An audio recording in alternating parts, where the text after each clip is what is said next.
kalau kita mengasihi Bapak kita, kita menaiki ranjang Bapak kita. Nah, hal itu kan terjadi kepada, kalau nggak salah, itu Simeon atau Ruben ya, yang akhirnya membuat Yakub marah. Nah, ini kan sudah menjadi contoh bahwa itu nggak pantas. Nah, kalau kita punya akal ya kita nggak mungkin melakukan hal itu. Malik, boleh bertanya lagi nggak?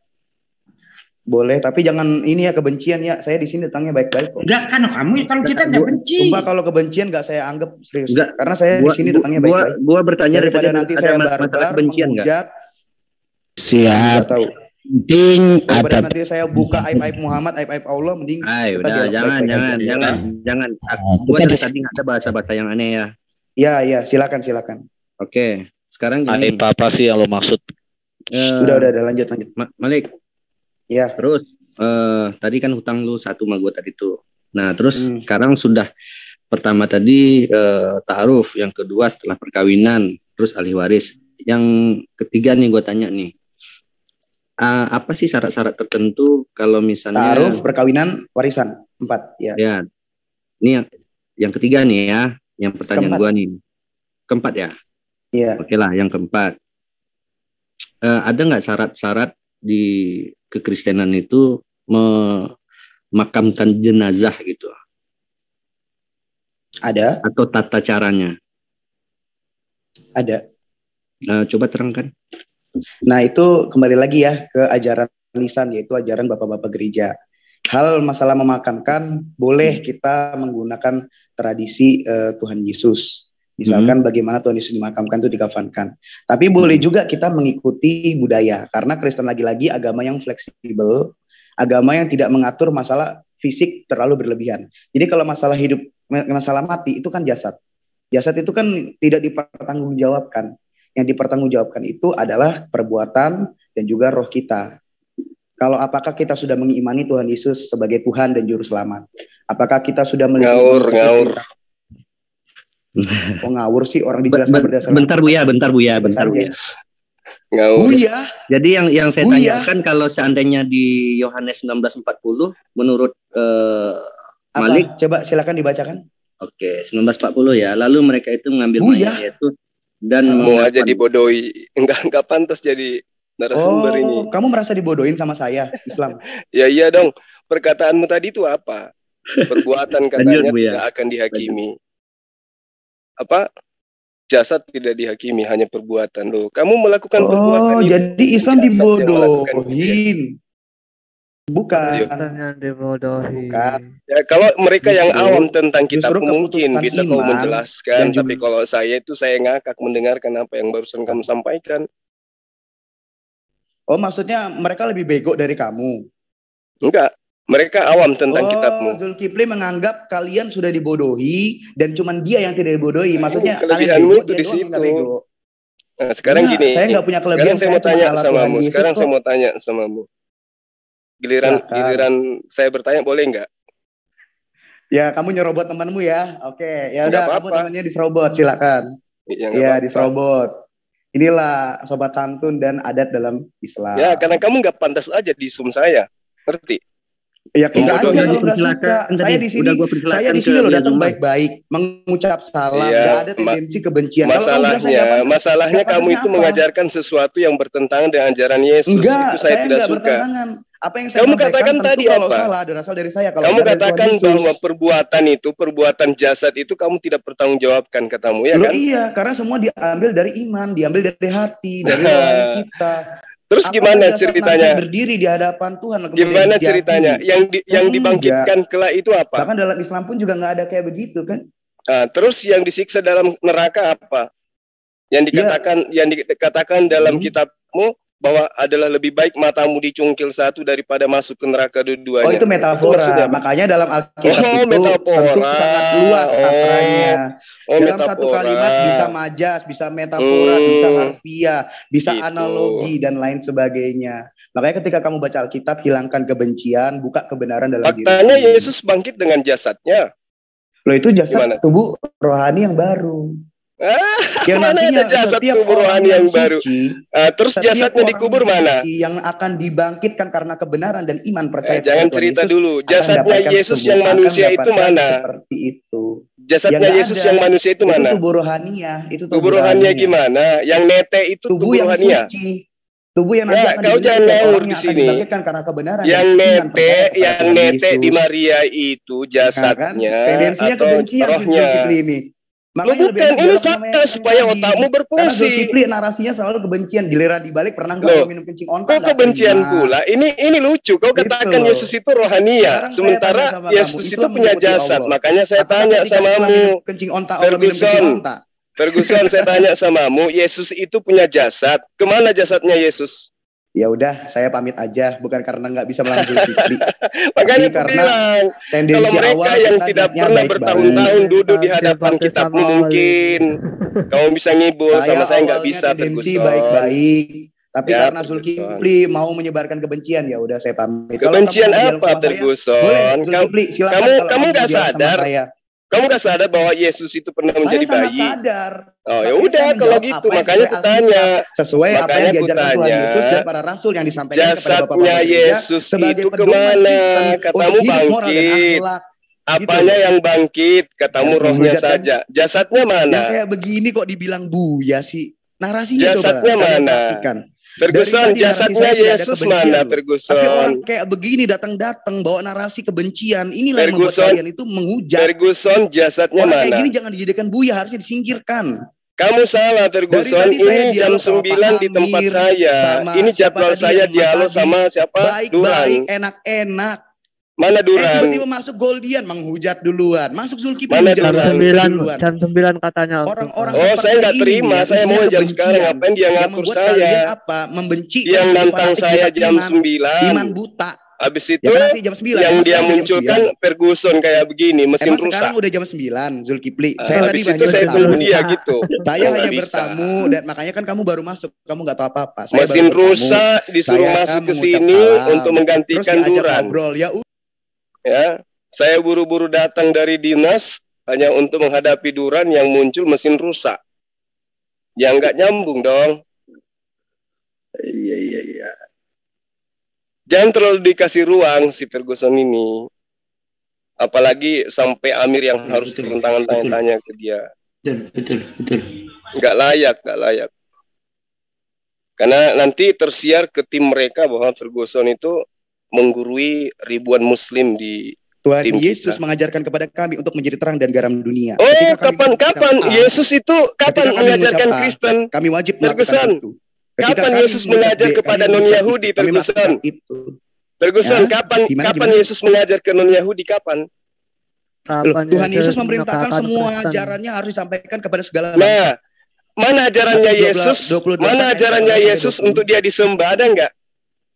Tuhan Yesus tidak pernah menolak ketika disembah. Amin, haleluya. Siapa yang menolak? Siapa yang menyembah dia?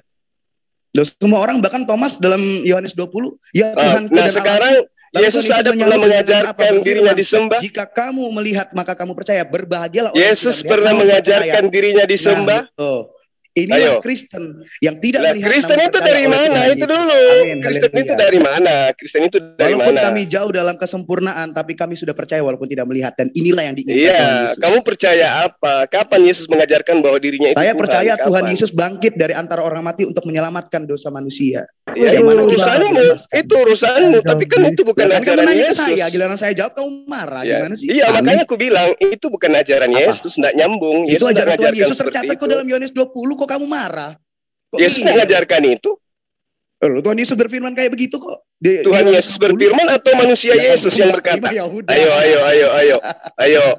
Tuhan Yesus yang berfirman atau manusia Yesus yang berkata? Atau pengarang kitab Tuhan Yesus yang berfirman. Tuhan Yesus kapan Yesus berfirman? Sementara data-data yang kau sajikan adalah perkataan Yesus yang belum tentu adalah perkataannya Yesus. Semenjak dia berkata, dia berfirman, coy. Apa? Lah, dia berfirman pada saat kau katakan dia datang kepada Bani Israel, posisinya sebagai Tuhan atau manusia? Tuhan yang datang menjadi manusia. Tuhan yang datang berarti menjadi posisinya pada saat itu berkata sebagai Tuhan atau sebagai manusia? Tuhan yang datang menjadi insan yang mulia. Posisinya dia adalah Tuhan yang datang sebagai insan yang mulia. Sejak kapan Tuhan bisa berubah menjadi makhluk? Siapa yang ngajarin kamu? Lah, sejak kapan Tuhan dikandangin nggak bisa jadi manusia? Nah, Sejak kapan Tuhan kayak kucing kalau dikandangin? sudah nangis kayak begitu kau. Nah, sekarang saya tanya, sejak kapan pencipta langit dan bumi ini ada nabi yang mengajarkan kamu cuma menjadi pandai makhluk? menghujat. Makanya kamu dibilang gurunda penghujat, buya penghujat. Orang seperti kamu itu nggak bisa menarasi kebaikan. Ayo, nggak usah kamu berdalih. Sekarang ya nabi mana yang mengajarkan bahwa pencipta langit dan bumi itu nusul menjadi manusia? Di mana Yesus mengajarkan itu bahwa aku adalah Tuhan yang nusul menjadi manusia? Anak manusia datang untuk melayani, bukan dilayani. Itu ucapan siapa? Tuhan Yesus. Itu anak manusia atau anak Tuhan? Anak manusia itu merujuk kepada ya udah, berarti Yesus mengaku sebagai apa? Tuhan itu sendiri. Yesus mengaku sebagai apa? Itu penggenapan dari Loh, kok ketawa? Ya dong. Kamu sedang membantah semua ajaran Yesus. Katakan anak manusia. Kata Yesus mengatakan anak manusia. Sekarang saya tanya samamu, itu ucapan siapa? Dari langit di katanya ucapan daripada penggenapan. Nah, makanya Tuhan Yesus kan mengatakan di depan Kayafas. Lagi-lagi Tuhan Yesus. Manusia telah datang di awan-awan surga. Dan segala kemuliaan malaikat berada padanya. Kan udah benar kayak gitu ayatnya. Nah, sekarang begini, yang berkata di dalam kitabmu itu manusia atau Tuhan? Ya. Makanya dalam Filipi 5 ayat 7 ayat Filipi itu apa? Filipi itu apa? Rasul Paulus yang mendapatkan ilham dari Roh Kudus menerapkan juga ajaran yang disampaikan oleh Tuhan Yesus, bahwa Tuhan Yesus punya otoritas sebagai ilah untuk menolak ataupun menerima ketika dia menjadi terus mana otoritasnya Yesus ketika dia jadi manusia? Mengasihi manusia, dia menerima. Dia mau. Ya itu ajaran oknum luar di luar daripada diri Yesus Tuhan Yesus yang disampaikan dari Roh Kudus. Nah, sekarang mana ajaran Yesus yang mengatakan bahwa dia adalah Tuhan yang nuzul menjadi manusia? Loh, udah dijawab kok, diulang-ulang. Tell me. Mana? Saya minta ajaran Yesusnya, bukan ajaranmu. Saya suruh tadi. Kamu tell me. Coba. Ayo, mana ajaran Yesus yang mengatakan bahwa untuk menyelamatkan yang hilang. Anak manusia adalah Tuhan atas hari Sabat. Yesus menyelamatkan itu dengan cara apa? Ya dengan cara mengaruniakan dirinya. Makanya dalam Yohanes 3:16, karena begitu besar kasih Allah akan dunia ini, sehingga ia telah mengaruniakan anak yang tunggal, supaya setiap orang yang percaya kepadanya tidak binasa, melainkan beroleh hidup. Siapa yang mengaruniakan anaknya? Siapa yang mengaruniakan anaknya? Bapa. Bukan Yesus. Loh, Tuhan Yesus mau menerima itu. Makanya dalam Filipi 2:5-7, yang mengaruniakan anak siapa? Untuk menolak dan menerima, dan ternyata yang mengaruniakan anak Bapa atau Yesus? Kenapa? Yang mengaruniakan anak Bapa atau Yesus? Tuhan Yesus menerima itu karena dia punya legalitas. Tuhan mana ada berapa sih Tuhanmu? Satu. Ayo. Satu. Nah, Bapa yang mengaruniakan anak atau Yesus yang mengaruniakan anak? Kamu tidak paham Tritunggal. Enggak, saya tanya supaya otakmu itu berfungsi. Yang mengaruniakan anak itu Yesus atau Bapa? Dikarenakan Zulkifli tidak paham Tritunggal. Konsepnya itu udah jelas. Yesus nggak pernah mengajarkan Tritunggal, gimana sih? Ayo. Mengajarkan nama Bapa, Putra, dan Roh Kudus kok. Oh, itu biasa itu. Itu bukan berarti bahwa Tuhan ada 3. Enggak dong. Jangan ngelamun. Enggak. Karena Yesus mengatakan hidup kekal itu adalah satu-satunya Allah yang benar siapa? Ayo, saya tanya samamu. Yesus mengatakan satu-satunya Allah yang benar itu yang mana? Mengimani yang zolim gitu loh. Ayo Ferguson, Yesus mengajarkan satu-satunya Allah yang benar itu yang mana? Ferguson. Ayo, coba. Bagaimana caranya saya terapkan supaya kamu sehat? Ferguson, Yesus dengan mulutnya sendiri berkata, hidup kekal itu adalah mereka Bani Israel mengenal engkau satu-satunya Allah yang benar. Itu pengulangan satu-satunya Allah yang benar itu yang mana, Ferguson? Karena begitu besar kasih Allah akan dunia ini, kamu nggak nyambung. Mengaruniakan anak yang tunggal. Ya. Itu pengulangan. Nah, itu sekarang saya tanya dari tadi, anaknya yang tunggal itu siapa? Anaknya yang tunggal itu adalah Yesus. Katamu. Nah, sekarang yang mengaruniakan anak siapa? Banyak juga orang yang sudah mendengar tapi nggak paham. Kamu katakan bahwa yang mengaruniakan anak itu adalah Bapa. Berarti yang dikaruniakan adalah Yesus. Nah, karena Tuhan Yesus punya legalitas untuk menolak. Bapak ini pernah mengaruniakan dirinya menjadi anak gak? Bapak ini? Loh, itu dikaruniakan firman kok. Dikaruniakan Tuhan Yesus. Enggak, Bapak ini pernah gak menjadi anak? Makanya dalam Yohanes 1 dikatakan tidak ada seorang pun yang pernah melihat Bapa. Bapak ini pernah gak menjadi anak? Yang menyatakannya. Karena Tuhan Yesus mau. Bapak ini yang kau katakan Tuhanmu itu satu, sang Bapak ini pernah nggak menjadi anak? Di Yohanes 17 juga dikatakan loh, aku telah memuliakan engkau, maka sekarang engkau permuliakanlah aku. Nah, yang dimuliakan di situ kan Yesus. Nah sekarang saya tanya samamu, Bapak pernah nggak menjadi anak? Bentar lagi nangis. Bapak pernah nggak menjadi anak? Jawab aja. Bapak pernah nggak menjadi anak? Itu kan kepribadian Tritunggal, una substantia tres personae, satu hakikat, tiga pribadi. Masalahnya apa? Satu hakikat, tiga pribadi, gitu. Betul. Nah ini nggak paham. Oke, sekarang nggak paham lagi. Oke, saya ngerti, saya ikuti alurmu. Saya ngerti. Satu hakikat. Ini pasti nggak paham lagi nih. Ini hakikat. Lihat ya. Saya tanya sama kamu. Hakikat seorang manusia itu apa? Nggak, saya tanya sama kamu. Hakikat seorang manusia itu apa? Hakikat seorang manusia lah. Tapi dia memiliki Yesus manusia atau bukan? Yaitu jiwa, tubuh, dan roh. Nah inilah Tritunggal kurang lebih seperti Yesus manusia atau bukan? Enggak, saya tanya sama kamu. Yesus manusia atau bukan? Simak nih, ini lucu lagi nih. Enggak, Yesus manusia kan kau katakan tadi. Hakikat manusia. Hakikat manusia adalah manusia. Saya tanya sama kamu, mencari kesalahan yang sudah tidak ada salahnya. Enggak, ini terapi otak supaya kamu waras. Otakmu yang bermasalah kok. Otakmu yang bermasalah. Kau katakan tadi Tuhanmu satu hakikat, tiga pribadi. Saya tanya, manusia itu hakikatnya, manusia itu hakikatnya apa? Maaf, saya harus cut dulu. Kayaknya kami nggak mendapat apapun dari pembicaraan ini. Boleh? Aina, saya ambil alih dulu. Ya, ini lagi Pak Budak Angon makin rusuh liatin aja nih. Ya, maaf Kang, saya tidak menemukan apapun yang bisa saya ambil dari obrolan ini. Mungkin kalau bisa lebih bisa mendapat keilmuan bagi kami. Bisa? Itu tidak akan mungkin didapatkan. Satu, saya tujuanku adalah memberikan edukasi yang benar. Dia menyesatkan, nggak mungkin nyambung. Gak mungkin nyambung. Itu yang saya maksud. Kamu dari tadi cuma nanya kok nggak tahu apa-apa. Kok mau ngasih edukasi apa? Coba tadi saya tanya kamu Ferguson. Satu menit. Saya tanya dia. Katanya Tuhannya satu hakikat, tiga pribadi. Saya tanya hakikat manusia itu apa? Katanya hakikat manusia adalah manusia. Nah, Yesus manusia atau bukan? Apa jawaban dia? Tuhan Yesus Tuhan yang datang dari insan yang mulia. Nah itu benar. Udah. Apanya diketawain itu kamu keluar aja dari sini. Nggak ada. Dengan berat hati saya mengeluarkan Anda ya. Silakan untuk keluar mungkin. Makasih. Insya Allah saya mungkin ada yang. Maria melahirkan manusia, bukan melahirkan Tuhan. Maka hakikat yang dilahirkan oleh Maria adalah manusia. Dah selesai. Cuma mungkin tidak ada nilai yang kita dapatkan ya. Mungkin ada teman-teman yang lain yang bisa mewakili keagamaan Kristenan, bisa berdebat dan Ahina ya. Tolong silakan. Saya cuma nggak terima aja Amir ngobrol sama beliau tadi. Siap, terima kasih banyak ya.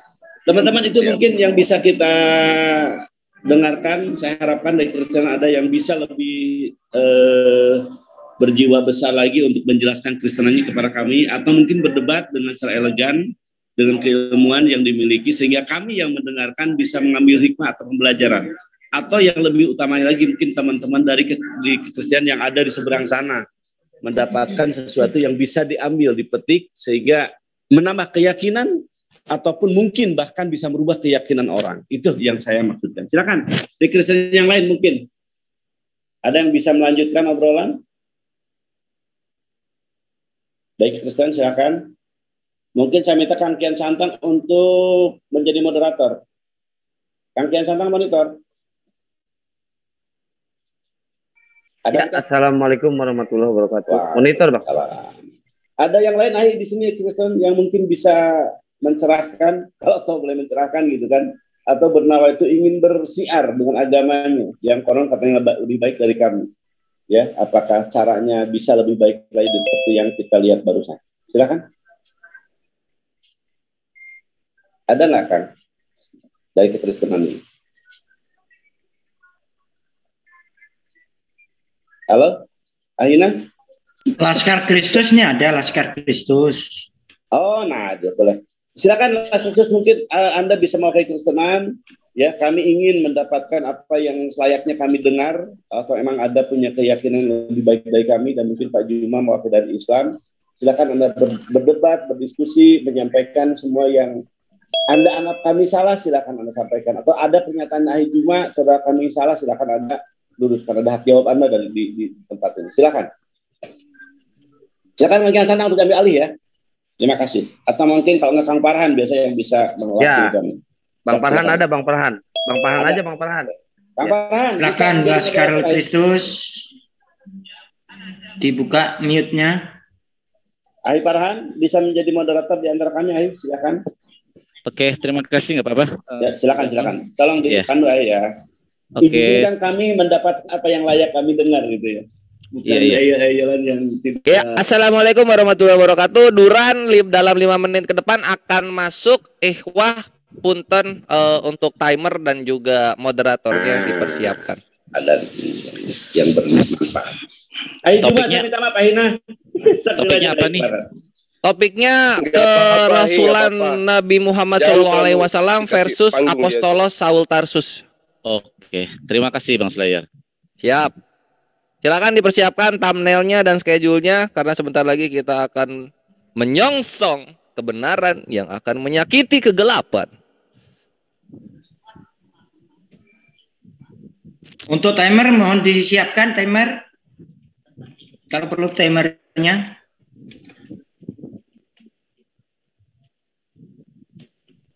Kang Amir, mohon maaf ya Kang Farhan sebelumnya, tolong jaga juga perasaan saudara kita, sepupu kita kemarin, amanah kepada kita.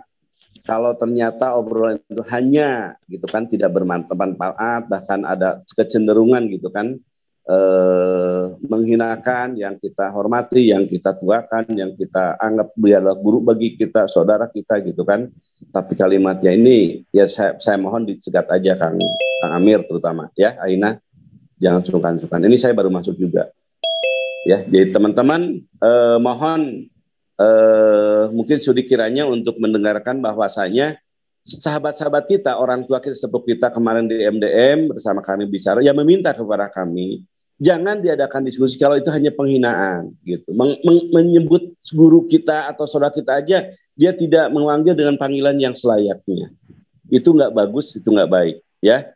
Ajarkan kepada mereka cara-cara berdiskusi yang baik. Kalau mereka mungkin membenci, katakanlah akhirnya Juma, karena mungkin kepiawaian dia untuk membongkar kitab suci mereka, tapi tetap aja diskusi harus dengan sopan santun. Ya, tidak mempertahankan kebencian mereka pada titik awal gitu, nggak boleh. Tetap aja diskusi dari nol lagi, kita nggak boleh ada kebencian diberangkat dari kebencian, sehingga bahasa yang dipakai pun bahasa yang beradab gitu. Itu yang dimintakan oleh sahabat-sahabat kita dari sesepuh kita yang di MDM kemarin ya. Mungkin Ahina Amir mohon ditindaklanjuti atau Kang Farhan juga demikian Ahina ya. Jadi ketika kita menjadi moderator tapi dalamnya ada sikap-sikap yang tidak baik, tidak bagus gitu, itikadnya tidak baik, bahasa tidak ini ya, mohon diingatkan ya. Insya Allah demikian juga Islam mengajarkan panggilan mereka dan panggilan baik. Al-Hujurat ayat 11. Ya, jangan sekali-kali kita mengadakan panggilan-panggilan yang buruk bagi siapapun. Ya, tentunya karena itu pula berangkat dari sana, insya Allah kita nggak mau dan kita juga nggak boleh tentunya. Itu mungkin Ahina ya. Jadi sekali lagi Ahli Juma saya minta maaf, kami nggak ikhlas gitu kan. Ahina yang kami hormati, yang kami ini diperlakukan sesuai yang tidak manusiawi, tidak layak ya. Mereka benci silakan, tapi karena ini berperdebatan tentunya jangan gitu kan, jangan dulu lah, ngapain sih yang kemarin yang lu udah lupakan gitu, hari kita baru lagi dan kita jangan harus berbeda nol. Itu yang saya maksud ya, semoga bisa dipahami dan dimahami. Makasih. Dilanjut apa? Ya maksud saya tuh Ferguson ini kan beda dengan sahabat Kristen yang lain, dia punya warna tersendiri dan tentu sahabat Muslim juga sadari itu kok. Kayak mana tipikal Assalamualaikum. Waalaikumsalam. Waalaikumsalam warahmatullahi wabarakatuh. Aib Allah dan aib Rasulullah katanya. Kan nyakitin. Ya, itu tadi yang saya bantah juga Gurunda. Ini aib apa? Itu maksudnya apa? Gitu? Makanya saya langsung ambil alih tadi. Oke, lanjut sahabat. Ya. Nah, Pak Aina ya, tolong dimaklumin kami ketika kami bersikap ya, ini sebagai bentuk pembelaan kami kepada para sesepuh, orang-orang yang kami anggap layak kami untuk bela dan kami perhatikan gitu. Karena layak pula kami melihat suatu drama, suatu kenyataan gitu kan, yang di dalamnya tidak ada nilai-nilai yang bisa kami ambil. Nilai juga nggak ada, gimana bisa kami ngambil manfaat dari obrolan. Jangan mungkin dari kekristenan, tolong silakan untuk mungkin ada sesuatu yang akan Anda pertanyakan, Anda ingin berdiskusi dengan sahabat saya ini Pak Juma atau dengan siapapun, Kang Farhan, di sini ada Kang Daudia juga ada. Silakan. Ya, yang kami inginkan buang jauh-jauh dulu kebencian Anda kepada kami. Belum tentu apa yang hari oleh kalian pertanyakan atau salahkan itu belum tentu juga benar. Posisikan kepada nol, mulai dari nol gitu, seperti orang-orang yang jualan bensin gitu kan. Ya kita nggak perlu dulu kebencian itu nggak ada, ya. Karena hari ini kita sama-sama sedang berbagi gitu. Ya, apa yang Anda yakini berbagi dengan kami pun punya keyakinan berbagi. Oh, ada salah narasi yang kami bikin, silahkan Anda ada hak jawab. Sekali lagi, ada hak jawab kalian umat Kristen untuk menjawab, meluruskan sekaligus. Tapi tentunya dengan bahasa-bahasa yang insya Allah, karena saya lihat pun guruda kami atau sahabat kami ini tidak berkata-kata yang di luar gitu. Ya, tidak menggoblok-goblokkan agama kalian, hanya mempertanyakan sesuai yang tertera, tertulis dalam kitab suci Anda. Kan itu yang kami lihat. Tertulis demikian, itu yang kami bisa baca, itu yang kami bisa artikan, itu yang kami pertanyakan. Kenapa tertulis demikian kok Anda memaknai demikian, kan gitu. Nah, mungkin dari sana kami terima kasih ini ya, Duran sudah masuk, Bang. Iya, siap. Bang Duran sudah masuk. Monggo kalau memang untuk dilanjutkan silakan. Sip, jazakallahu khair dan selamat datang Saudara Duran beserta kawan-kawan kekristenan yang lainnya. Selamat menikmati dan menyaksikan pengabaran berita baik dan juga dakwah kebenaran Islam dari masing-masing narasumber yang sudah disepakati ya. Gurunda menyambut baik tawaran topik dari Fred Duran. Duran, udah siap ya? Oh, selalu siap dong. Cakep. Berarti udah ganti baju dan segala-gala lah. Oh, oke, kalau begitu tanpa berpanjang lebar, Akinangon dan juga Pak Amir siapa moderatornya? Aina ada waktu sekarang. Kalau Aina nggak ada waktu mungkin antum aja bisa menjadi. Aku makan dulu. Oh, Kang Farhan aja. Kang Farhan, gimana bisa? Oke, timernya siapa? Kang Beri ada Kang Beri di sini. Saya minta sih Kang Beri untuk menjadi membimbing kami. Pak Ustadz, saya standby Pak. Ya? Monitor ya. Saya standby monitor Susman Pak. Oh. Mau jadi timer Akhi Susman? Oh, gak usah, saya ini aja standby ngedengerin dulu ya. Silakan aja antum. Siap, makasih Ahi. Yuk kita dilanjutkan. Ini bentuknya H2H ya, jadi kita tidak ada kewajiban kita. Kang Basim jadi timer. Oh, sudah ada timer sudah. Oh, alhamdulillah timer sudah ada. Terus moderator siapa? Akhi Farhan. Akhi Basim atau Kang Farhan? Kang Farhan tadi sudah ditunjuk sama Oke. Bang Uda. Insya Allah siap, insya Allah. Insya Allah siap. Oh, alhamdulillah. Oke, kalau begitu aku buka ya di 5, 4, 3, 2, 1 live. Go. Bismillahirrahmanirrahim. Alhamdulillahirabbil alamin wassalatu wassalamu ala asrofil anbiya'i wal mursalin wa ala alihi washabihi ajmain. Amma ba'du. Ya, ikhwan fisabilillah di channel-channel yang kalian cintai, selamat berjumpa kembali dengan Zoom MMCI di mana di sini akan selalu diusahakan berdialog dengan santun dan damai, yang tidak santun dan damai kick. Begitu, terutama si Vergudog. Itu. Nah, kita sekarang kedatangan tamu yaitu Fek Duran, yang dimana Fek Duran dengan penuh kasihnya mengajukan sebuah topik kepada Gurunda Zuma dan disambut hangat juga oleh Gurunda Zuma untuk membahas mengenai kerasulan dari Nabi Muhammad SAW dan juga keapostolosan dari Paulus yang diimani oleh kekristenan. Di sini kita akan saling membandingkan untuk diambil yang terbaiknya bagaimana begitu. Tentunya dengan penuh akhlakul karimah dan juga penuh agape dari kedua belah pihak, sehingga banyak manfaat yang bisa diberikan kepada ikhwah sekalian. Lalu kemudian ini untuk moderator dan juga timer. Timelinenya adalah masing-masing narasumber akan memberikan opening statement selama 5 menit, kemudian 1 kali putaran dialog yaitu 4 menit Islam bertanya, kemudian 6 menit kekristenan menjawab, lalu kemudian 4 menit kekristenan bertanya, kemudian 6 menit Islam menjawab. Setelah itu masuk ke sesi rebutal atau TikTok, langsung debat selama 30 menit. Setelah itu ditutup dengan closing statement yang penuh kasih 5 menit dan acara pun ditutup. Itu ya ikhwah, dan juga untuk moderator tentunya, dan juga untuk timer. Nah, sekarang kita langsung saja. Assalamualaikum warahmatullahi wabarakatuh, Gurunda yang kami cintai, Gurunda Zuma.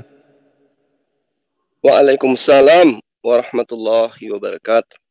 Masya Allah, Gurunda sudah siap dengan menjawab salamnya. Kemudian Fek Duran, salam malam. Selamat malam semua.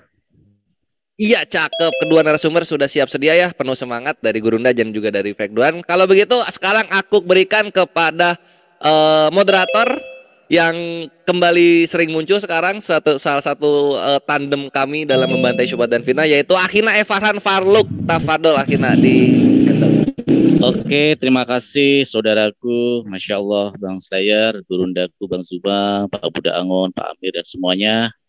Saya ucapkan Assalamualaikum warahmatullahi wabarakatuh. Oke, mari kita lakukan sebuah diskusi yang menarik ya, tentang yang topiknya adalah Muhammad SAW, Rasul dengan Paulus Apostolos. Topik ini diajukan oleh Chef Duran dan diaminin oleh Gurunda kami, Bang Zuma. Waktu 10 menit, 6 menit, 4 menit yang bertanya setelah tadi dijelaskan oleh Akhi Slayer. Sekarang kita mulai untuk yang pertama sebagai tuan rumah ya, tuan rumah. Silakan Bang Zuma untuk memberikan pemaparan tentang topik. Waktu akan mulai berjalan ketika Gurunda Zuma mulai berbicara. Tafadhol. Bismillahirrahmanirrahim. Assalamualaikum warahmatullahi wabarakatuh. Waalaikumsalam warahmatullahi wabarakatuh. Puji syukur kita panjatkan kehadirat Allah Subhanahu wa taala serta salam kepada junjungan kita Rasulullah Muhammad sallallahu alaihi wasallam. Jadi berbicara mengenai Rasulullah Muhammad sallallahu alaihi wasallam, terkhusus kepada kerasulan beliau, Allah Subhanahu wa taala menerangkan di dalam Al-Qur'an, A'udzubillahi minasyaitonirrajim. Bismillahirrahmanirrahim.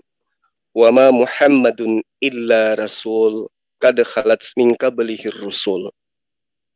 Jadi Muhammad itu tiada lain hanyalah seorang rasul, dan sungguh telah berlalu sebelumnya beberapa orang rasul. Jadi yang dikatakan rasul di sini itu hanya Rasul Muhammad sallallahu alaihi wasallam kalau kita melihat daripada dua sisi agama. Di Kristen itu nggak ada istilah rasul, nanti di Indonesia baru ngambil istilah rasul. Dari penyebutan titel saja itu sudah kelihatan siapa yang palsu, siapa yang asli rasul. Lalu kemudian Al-Quran juga menerangkan bahwa summa ja'akum rasulun musaddiqul lima ma'akum la tu'minunna bihi wa la tansurunnah. Nah, jadi di sini diterangkan oleh Allah, dan manakala aku memberikan kitab dan hikmah kepadamu, kemudian summa, lalu datang kepadamu seorang rasul yang membenarkan apa yang ada pada kamu. Ini lagi-lagi berbicara mengenai Rasulullah Muhammad SAW, ya, bahwa Rasulullah disebut sebagai rasul. Jadi kalau ada di luar Rasulullah Muhammad SAW, di luar agama Islam maksudnya, disebut juga rasul, itu otomatis itu adalah titel palsu, ya. Jadi kalau bukan sarjana, kemudian bukan sarjana hukum, dikasih gelar sarjana hukum, padahal dia tidak pernah kuliah tentang hukum, maka itu adalah sarjana hukum palsu. Tentu muatan ajarannya juga patut diragukan. Rasulullah Muhammad SAW oleh Allah, ya, sudah diterangkan di dalam Al-Quran surah Ali Imran ayat 81 maksud saya. Di situ diterangkan bagaimana kemudian ada terminologi bahasa misak, ya, yang dalam Quran terjemahan Ibrani Berit Rabah, yaitu perjanjian agung. Jadi kedatangan Rasulullah Muhammad SAW itu sudah diterangkan. Ketika Allah mengambil perjanjian agung para nabi di praeksistensi mereka, Allah telah mempersaksikan bahwa akan datang sosok rasul di tengah-tengah mereka. Nah, itu diterangkan di dalam Al-Quranul Karim surah Ali Imran ayat 81. Nah, kerasulan beliau, kenabian beliau itu didukung oleh ajarannya sampai hari ini. Jadi pada pokok inti ajarannya yang pertama itu adalah tauhid, kemudian ibadah, kemudian muamalat, ya, kemudian akhlak. 4 inti ajarannya ini kemudian mengikat umatnya sampai hari ini. Ya, jadi kalau misalnya Nabi Musa mampu kemudian bela lautan, tidak ada umatnya yang mampu memperlihatkan hal itu saat sekarang. Kemudian Nabi Isa atau Yesus, ya, itu mampu kemudian membangkitkan orang mati, kita belum pernah melihat umatnya. Ya, apalagi sekarang kan Yesus itu, Nabi Isa itu sudah tidak punya umat, ya. Ya, terkecuali kalau ada yang ngaku sebagai pengikutnya, nanti kita uji apakah benar pengikut atau penyembah. Sementara Rasul Muhammad SAW itu mujizatnya adalah Al-Quranul Karim yang memiliki 4 pokok tadi. Tauhid, kemudian ibadah, kemudian muamalah, dan yang terakhir adalah akhlak. Ini inti ajaran daripada baginda Rasul Muhammad SAW. Lalu kemudian apa yang diajarkan oleh Rasul Muhammad SAW, salah satu bukti daripada kerasulan beliau ketika dia ditolak oleh salah satu pamannya, Abu Lahab. Jadi pamannya Abu Lahab itu mendengarkan ayat yang diwahyukan oleh Allah yang membicarakan tentang dirinya, bahwa sesungguhnya Abu Lahab itu kelak akan masuk ke dalam neraka dan tidak akan beriman kepada Rasulullah Muhammad SAW. Dan itu benar saja. Orang yang ada di tengah-tengah beliau, Abu Lahab dan istrinya, menolak kenabian Rasulullah, lalu kemudian turun wahyu yang menerangkan bahwa Abu Lahab itu akan masuk ke neraka dan tidak akan beriman kepada baginda sampai ajal menjemput. Dan betul, itu terjadi, itu fakta. Nah, inilah salah satu bukti bahwa baginda Rasulullah Muhammad SAW itu adalah benar-benar nabi, benar-benar rasul yang selain Al-Quran menerangkan, juga telah dinubuatkan dari kitab-kitab terdahulu. Oke, terima kasih. Terima kasih. Opening statement yang sangat luar biasa dari pihak Muslim sudah dilakukan oleh Gurunda Zuma. Sekarang giliran dari pihak Kristen, opening statement 5 menit yang akan dilakukan oleh Duran. Waktu akan mulai berjalan ketika Chef Duran mulai berbicara. Silakan. Ya, terima kasih Farhan sebagai moderator. Saya di sini hanya pengen mengutip 2 Korintus 12 ayat 12. Segala sesuatu yang membuktikan bahwa aku adalah seorang rasul telah dilakukan di tengah-tengah kamu dengan segala kesabaran oleh tanda-tanda, mujizat-mujizat, dan kuasa-kuasa.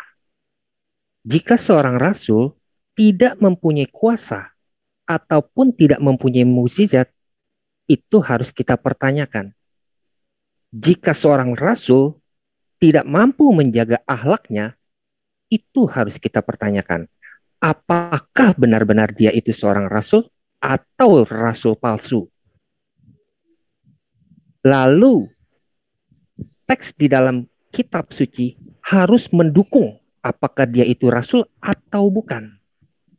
Nanti kita akan bedah klaim-klaim daripada Zulkifli. Apakah benar Quran ini mendukung Muhammad sebagai rasul? Kita akan bedah satu persatu. Saya tidak banyak berkomentar. Saya rasa cukup sampai di sini pembukaan saya. Terima kasih. Oke, terima kasih Duran. Waktunya tidak dimanfaatkan dengan baik, cuma 1 menit 11 detik. Dia rasa sudah cukup. Oke, tidak masalah. Terima kasih Duran atas opening statement-nya. Yang pertama sekarang pihak Kristen, Duran 4 menit untuk bertanya dan nanti Gurunda Zuma 6 menit akan menjawab. Silakan dipersiapkan pertanyaannya Duran. Waktu akan mulai berjalan ketika Duran mulai berbicara. Silakan. Oke, saya mau tolong dibukain dong. Oke, di pause dulu share screen. Ada yang mau bantu untuk share screen atau kamu udah menyiapkan data sendiri, Duran? Oh, saya aja deh kalau gitu ya. Oke, silakan untuk share screen. Oke. Ingat ya. Waktu dijalankan ketika Duran mulai berbicara setelah share screen. Oke. Sebentar.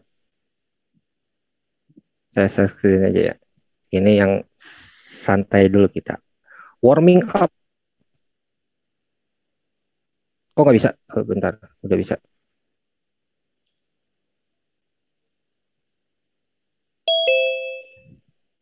Oke, semua hadis yang saya kasih itu adalah hasan atau sahih. Doib saya tidak pakai ya. Hadis Sunan Ibnu Majah nomor 320. Ya. Di sini dikatakan Rasul melarang kami kencing menghadap kiblat, namun setahun menjelang wafatnya, beliau kencing menghadap kiblat.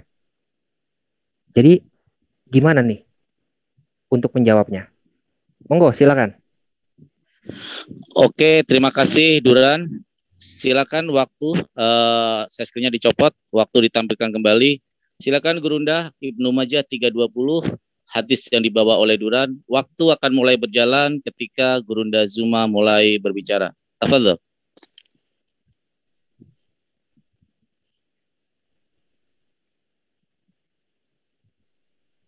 Baik. Jadi sahabat kita ini mencoba untuk mengambil sebuah hadis ya. Mungkin bisa ditunjukkan ini di kitab mana? Duran, boleh langsung dijawab, Duran. Oke. Ya. Kitab Tahara dan sunah-sunahnya.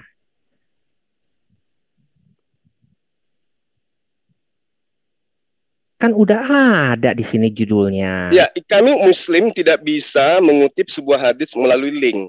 Kita harus jelas kitabnya dari mana ini kitab.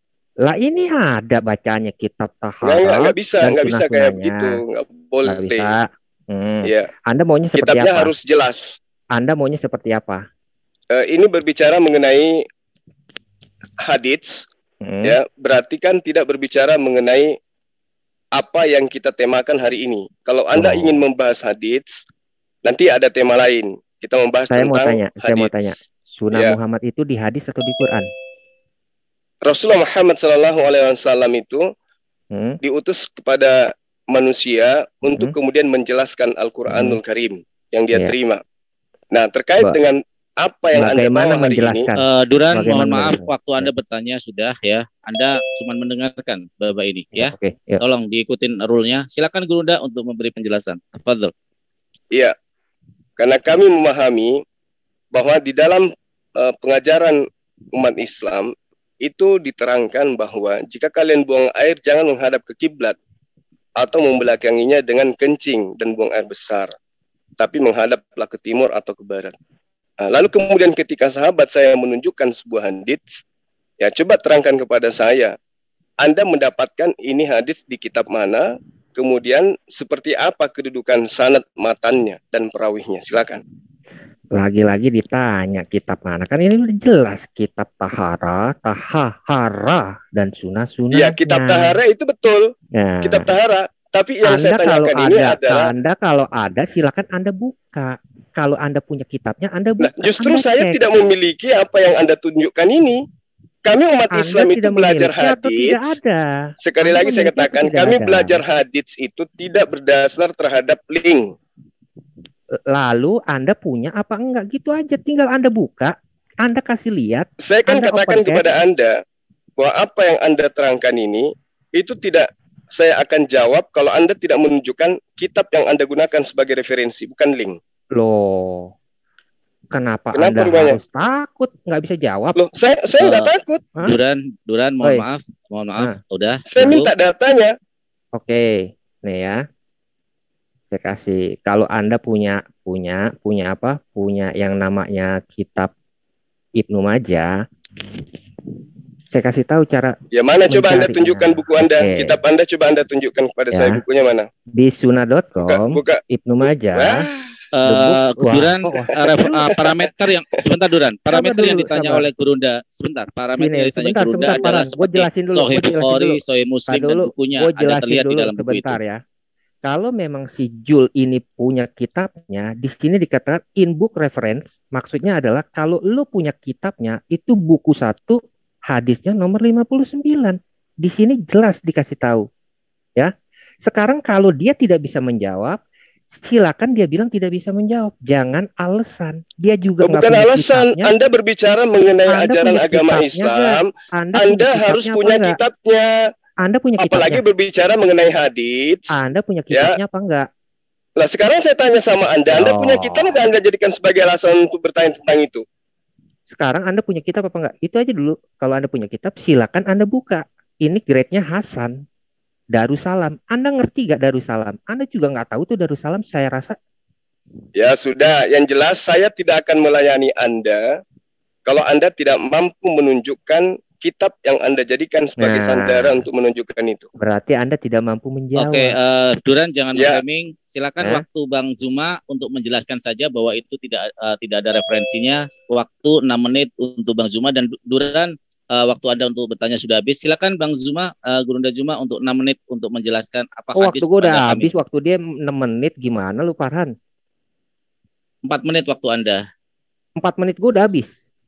Waktu timer ditampilkan coba. Lu yang bener dong Farhan.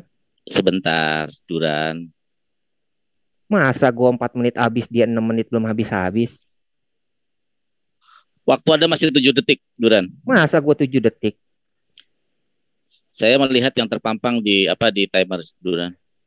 Sekarang. Oke, gini aja yang timer tolong kasih timer dua kayak garis itu, yang timer 2 itu biar lebih coba, ini Duran. Coba gue pengen lihat dia si Jul punya berapa? Enggak, waktunya si Jul berapa? Gue pengen lihat waktunya si Jul berapa. Duran, tadi gue pengen lihat waktunya si Jul berapa. Timer tolong ditampilkan untuk timer barengan 2. Yang timer 2 model 2 aja, model 2. Enggak, waktunya Zulkifli dia ada berapa? Gue pengen tahu. Ada bisa timer yang 2 aja. Oke Duran, nanti kita timer kita perbaiki dulu Duran, ya. Untuk yang model 2. Yang model Zulkifli punya waktunya berapa? Gue tadi bertanya ya. Ketika gue bertanya, si Jul kan menjawab. Kenapa lu bisa bilang waktu gua habis, waktu dia Duran, sebentar Duran, ini diperbaiki, jangan berbicara dulu. Gurunda Zuma juga diam, narasumber diam dulu. Untuk timer tolong ditampilkan yang timer 2. Karena bukan jumlah pertanyaan yang diatur, yaitu waktunya. Jadi waktunya yang ini.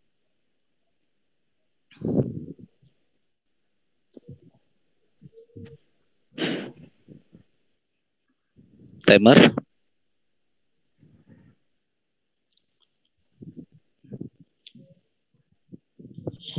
Siapa tadi yang megang timer? Tolong, ada yang bisa menggantikan mungkin, Ai? Timer yang 2 garis bisa biar ini ditampilkan terus. Catur.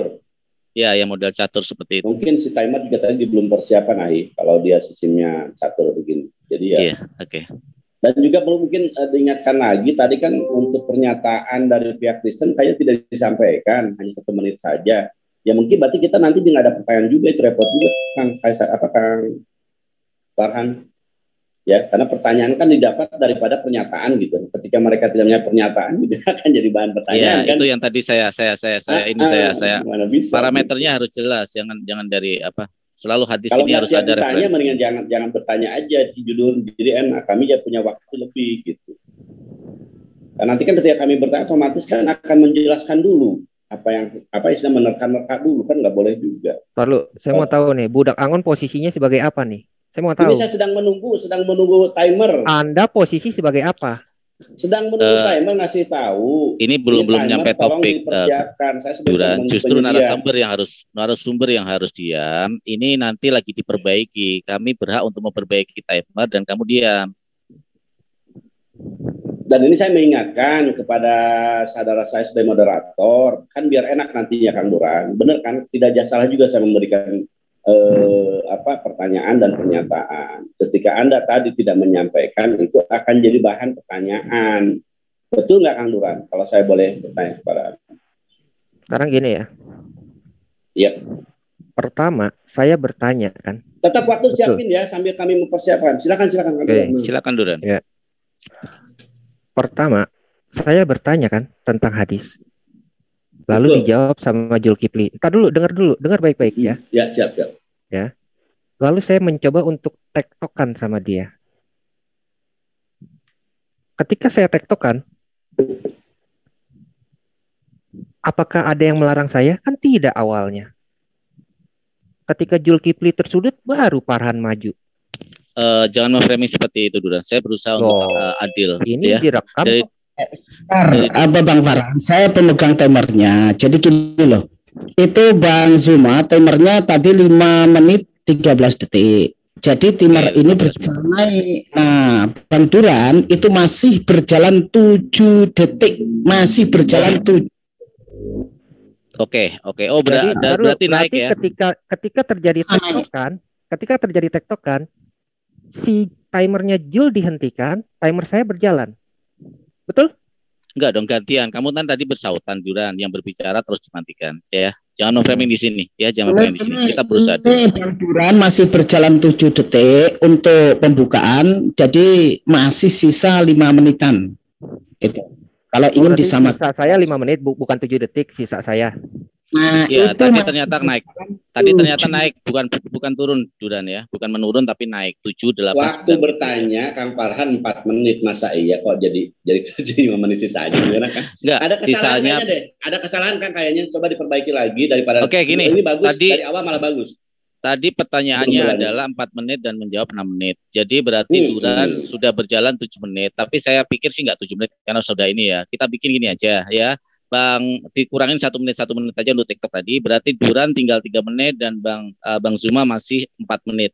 Silakan sekarang waktunya. Kalau percaya saya bawa jam 2 sebenarnya sih. Tapi ada yang bisa timer nggak biar nih nanti di framing lagi kita nggak adil lagi. Ada yang bisa timer nggak 2? Apa kayak? Ya, saya minta gitu Kak Parwan, tolong kepada teman-teman yang bisa ada jam TikTok, tolong dibantu kami. Saya nggak bisa bener loh. Kalau bisa saya bantuin. Tolong teman-teman yang bisa, tolong kalau bisa. Kalau ada waktu, Anda siap mengsedekahkan waktunya untuk kami, tenaga dan waktu, silakan. Kayaknya kalian belum siap ya, kayaknya loh. Duran, narasumber tolong diem ketika kami kru lagi membenahi, ya. Oke. Ya. Nanti dibilang nggak adil lagi, saya bilang gitu ya. Silakan untuk para event pila yang bisa membantu kami untuk timernya. Kang Goldian atau mungkin Kang siapa ya yang bisa? Kalau secara teknik saya nggak bisa.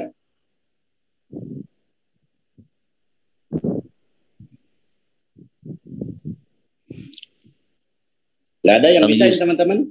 Bang Yusuf ada, Bang Yusuf. Saya nggak pernah ngedownload sih. Kalau nggak ada, biar saya kalau mau. Silakan Aki. Silakan. Saya Kaisar. Oh, Kang Kaisar, silakan Kaisar.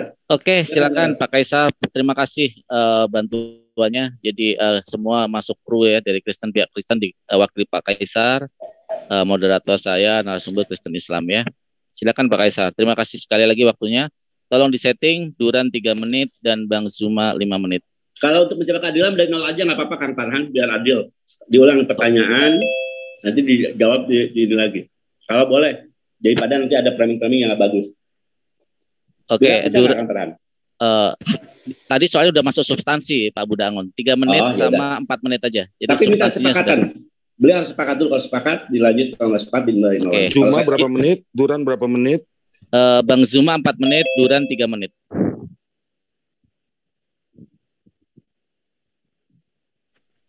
Enggak, Farhan. Sebentar ya. Oke, yeah. Kan lo kan mencoba adil nih, ya itu sih bagus. Lo kan mau potong 1 menit.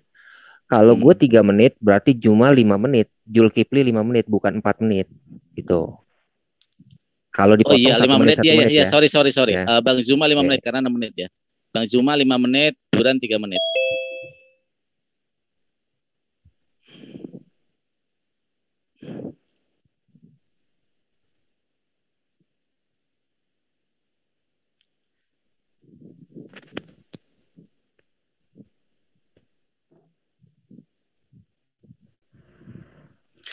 Oke, siap Pak Kaisar. Makasih waktunya. Sekarang karena tadi yang bertanya Duran, Burunda Zuma silakan untuk mulai lagi dari pertanyaan tadi. Silakan, waktu akan mulai berjalan. Bang Zuma ketika Bang Zuma berbicara. Tafadhol. Iya, baik. Jadi sekali lagi ya teman-teman Kristen, kalau misalnya nanti Anda membawa hadits, itu kalau bisa setidaknya Anda menunjukkan sebuah buku atau kitab di mana kami bisa percaya bahwa Anda belajar, bukan hanya karena modal link. Nah, terkait dengan apa yang sahabat pertanyakan, hadits Ibnu Majah ya, nomor 320 kalau nggak salah tadi ditanyakan itu. Ya. Nah, perlu kami pahamkan gini, bahwa Abu Daud pun juga menjelaskan. Saya pernah melihat Ibnu Umar, ya, mengatakan bahwa Rasulullah Muhammad SAW melarang kami kencing menghadap kiblat. Namun setahun menjelang wafatnya beliau kencing menghadap kiblat. Nah, lalu kemudian diriwayatkan Abu Daud ketika ditanyai, wahai Abu Abdurrahman, bukankah hal ini dilarang oleh Rasulullah Muhammad SAW? Ya, lalu kemudian beliau menjawab, benar, akan tetapi hal itu dilarang jika dilakukan di tempat terbuka. Apabila antara dirimu dan kiblat ada sesuatu yang menutupimu, maka itu tidak mengapa. Ini yang perlu saudara pahami. Jadi ketika Anda berbicara mengenai hadits, Anda jangan kemudian mengatakan, oh ini ada larangan menghadap kiblat. Tapi kenapa kemudian ada hadis yang mengatakan Rasulullah Muhammad SAW ketika menjelang wafatnya, beliau kencing menghadap kiblat. Ternyata menghadap kiblat yang dilarang itu ketika tidak ada yang menghalangi, alias dia berada pada ruang terbuka. Nah, di dalam hadis riwayat Abu Daud itu sudah dijelaskan itu. Ya, nomor 10. Lalu kemudian dari Abdullah bin Umar itu pernah berkata, sungguh saya pernah naik ke atap rumah lalu saya melihat baginda Rasulullah Muhammad SAW. Ya, beliau kemudian melihat Rasulullah menghadap Baitul Maqdis dalam keadaan buang hajatnya. Artinya bahwa kalau ada penghalang itu nggak apa-apa. Jadi ini diatur. Lain cerita kalau misalnya Anda itu tidak ada penghalang, ini berbicara mengenai situasi di sana ya, pada masa itu ya, di daerah Mekah, itu tidak boleh, harus ada penghalang. Kalau memang tidak ada ruang untuk menghadap selain daripada Ka'bah, boleh, yang penting di depan Anda itu ada yang menghalangi gitu. Ya, saya kira cukup dari saya. Oke, di pause waktu Bang Zuma. Silakan Duran. Ya, saya kurang ngerti nih. Kalau ada penghalang, nggak apa-apa. Kalau nggak ada penghalang, itu masalah. Berarti Allah Anda itu nggak maha tahu dong. Sama, tolong saya mau share screen dong. Kebetulan si Jul ini bawa Abu Daud. Oke, waktu di stop dulu. Silakan share screen. Nanti begitu Duran berbicara, tolong waktu dilanjutkan Pak Kaisar. Silakan Duran. Oke.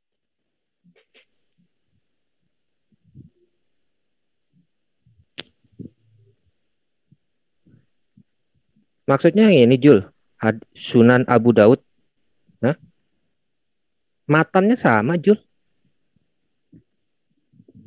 Kenapa perbaikan saya sudah jelaskan tadi? Nggak ada yang penjelasan Anda tidak ada di dalam hadisnya. Ya, Anda membaca hadis itu saya akui ya, itu hadis Abu Daud.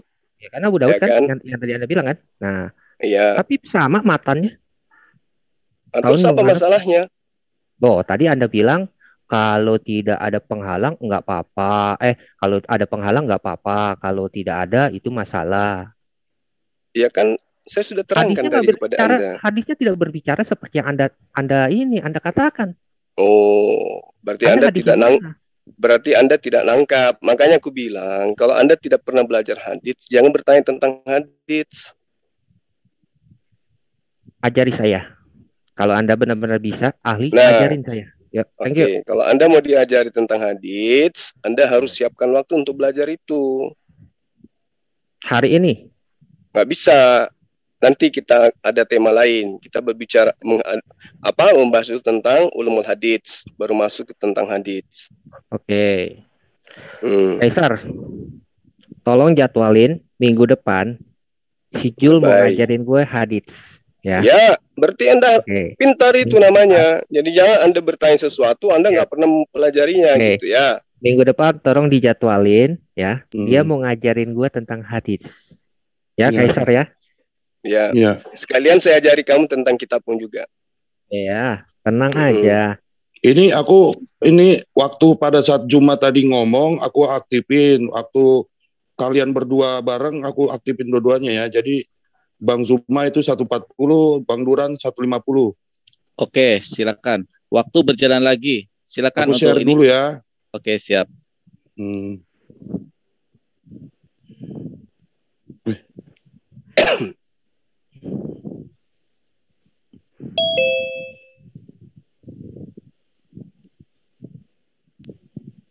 Mana jawabannya? Kok nggak ada jawabannya? Dari tadi diam aja.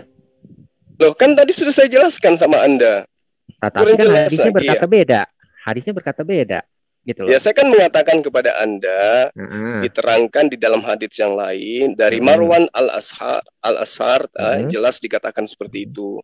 Saya pernah melihat Ibnu Umar menderumkan untahnya menghadap kiblat, lalu dia duduk dan buang air kecil dalam keadaan menghadapnya. Lalu saya bertanya kepadanya, wahai Abu Abdurrahman, bukankah hal ini telah dilarang oleh Rasulullah Muhammad SAW?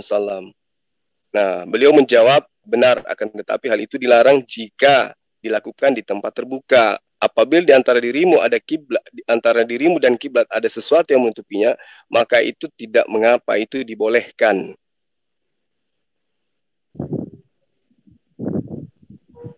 Masih kurang jelas?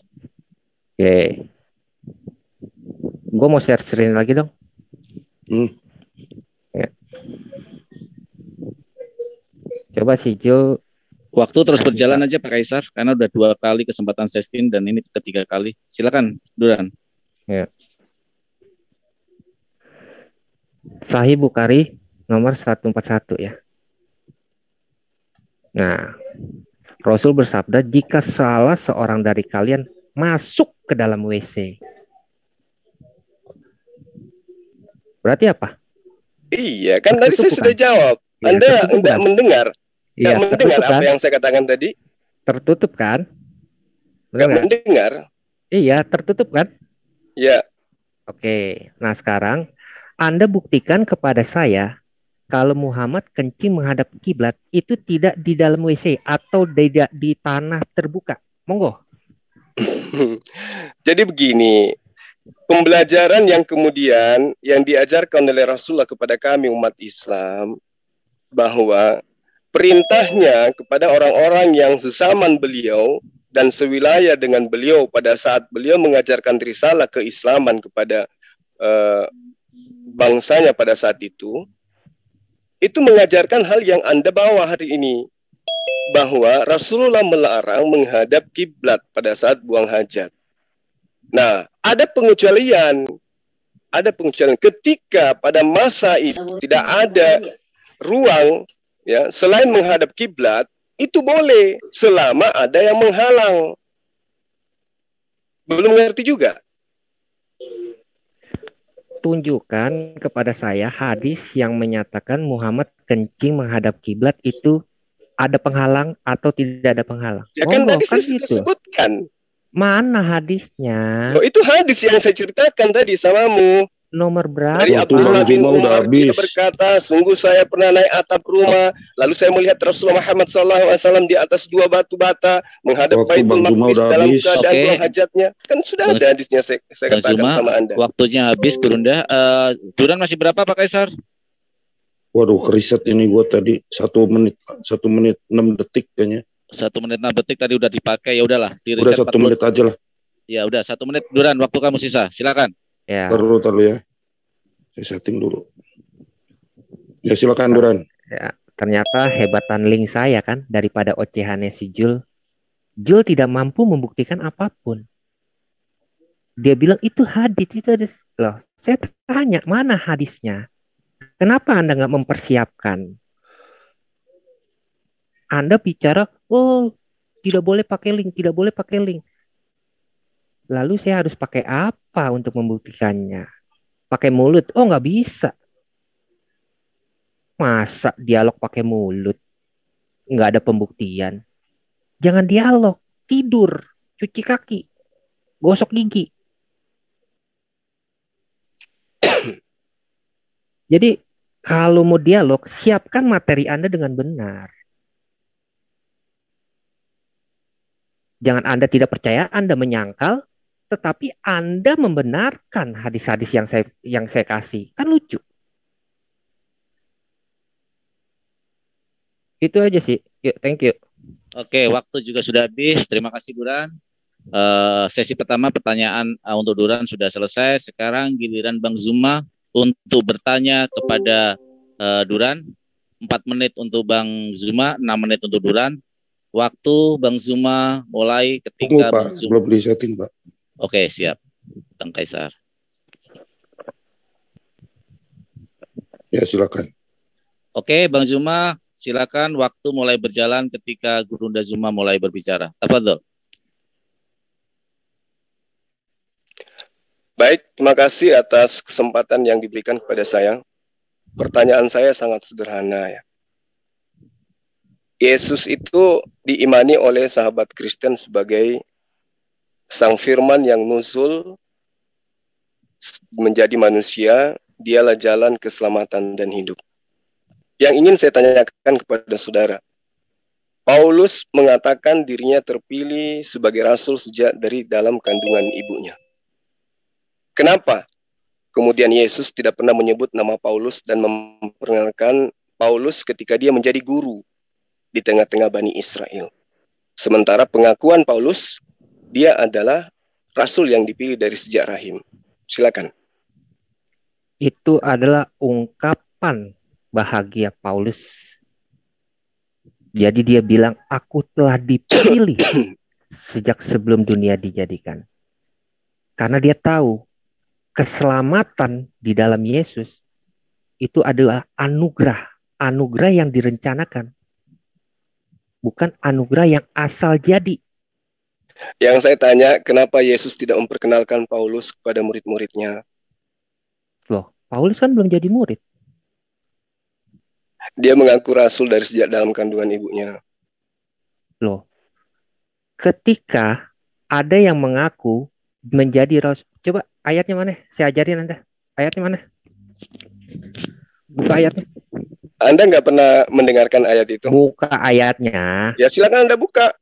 Mana? Anda nantang saya. Ya, lo Anda tidak menguasai kitab Anda. Paulus mengaku sebagai rasul. Dikasih natsnya biar Duran aja yang membaca. Ya silakan Anda tunjukkan. Kalau tidak ada berarti keliru. Nats yang Bang Zuma tadi sebutkan, Bang. Gimana?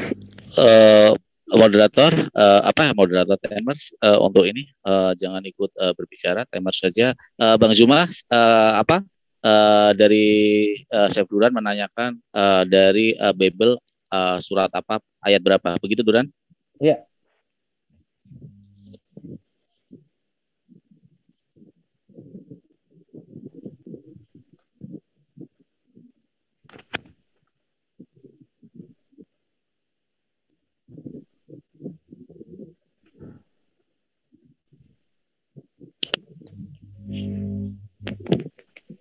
Ada ayatnya?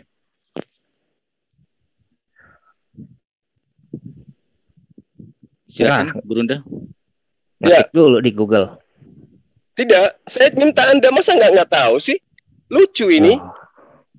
Anda kan bertanya nih. Iya, ya. Harusnya Anda itu langsung jangan jadikan bertanya tentang ayat itu, kemudian Anda jadikan itu sebagai penghabis waktu Anda untuk menjelaskan kepada saya. Jawab aja langsung. Paulus itu mengaku dipilih sejak dari dalam kandungan ibunya. Oke. Itu aja. Gitu ya. Silakan Duran. Ya. Perkataan Paulus itu paralel dengan Yeremia 1 ayat 5. Yeremia 1 ayat 5 mengatakan, sebelum aku membentuk engkau dalam rahim ibumu, aku telah mengenal engkau, dan sebelum engkau keluar dari kandungan. Jadi sebenarnya Paulus itu paralel dengan Yeremia 1 ayat 5, Jul. Yang saya tanya, kalau lagi-lagi kamu larikan ke Yeremia, justru Anda akan kepepet di situ. Artinya Paulus benar-benar sudah menjadi murid, karena Yeremia pun Anda bawa-bawa. Kenapa Yesus tidak memperkenalkan Paulus kepada murid-muridnya? Saya sudah bilang, keselamatan itu bukan asal jadi, asal tunjuk pada saat itu. Keselamatan itu direncanakan jauh sebelumnya. Jadi ketika Paulus mengatakan hal yang saudara Jul lontarkan nih pertanyaannya, Bukankah di Yeremia pun Tuhan telah mengabarkan kepada Yeremia 1 ayat 5, sebelum aku membentuk engkau. Jadi apa? Paulus ini adalah ahli tafsir perjanjian lama. Jadi dia tahu, walaupun kehidupan dia sebelumnya adalah penganiaya jemaat, tetapi ketika dia dipilih, dia menyadari Tuhan memilih dia bukan karena perbuatan dia. Tuhan jangan buang-buang waktu. Kalau nggak tahu nggak usah. Kalau nggak ada, bilang aja nggak ada. Kenapa Yesus tidak mengajarkan tentang nama Paulus? Kalau nggak ada, bilang aja nggak ada. Nggak usah asumsi. Orang Paulus belum jadi murid kok disebut? Kan lucu. Nah, berarti Anda mengatakan Yesus tidak mengenal Paulus, kan gitu? Siapa bilang nggak mengenal Paulus? Nah, kalau dia mengenal, kenapa dia nggak mengajarkan? Padahal dia yang nantinya datang menghapus semua hukum Taurat. Siapa yang menghapus hukum Taurat? Roma 3 ayat 30 Paulus bilang, aku tidak menghapus hukum Taurat. Aku tidak merubah. Roma 3 ayat 30. Hukum Taurat mana yang dirubah? Hukum Taurat mana yang dirubah? Faktanya? Hukum Taurat mana yang dirubah?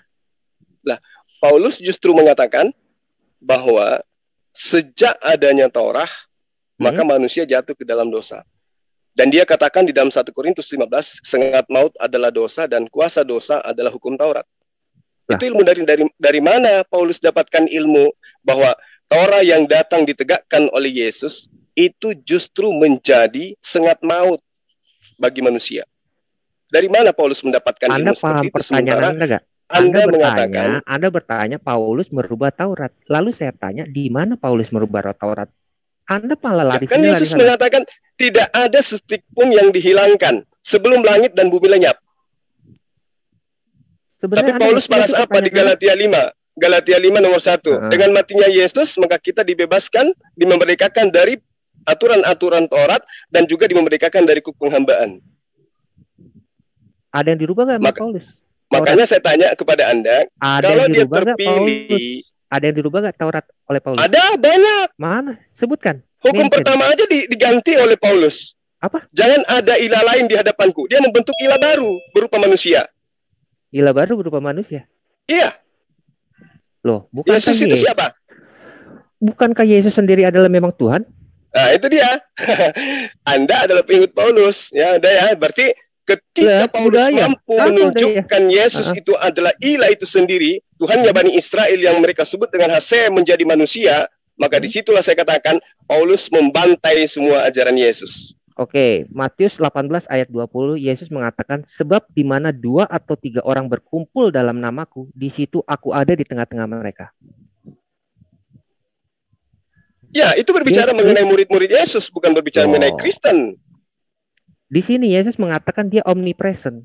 Ketika ada 2-3 orang berkumpul dalam nama dia hadir di tengah-tengah. Berarti apa? Yesus ini omnipresent. Dia bisa hadir dimanapun. Itu ada jawaban yang tidak nyambung itu. Yesus ada dimanapun. Yesus mengetahui musim arak? Tidak. Mengetahui musim arak kapan? Tidak. Markus 2 ayat 5.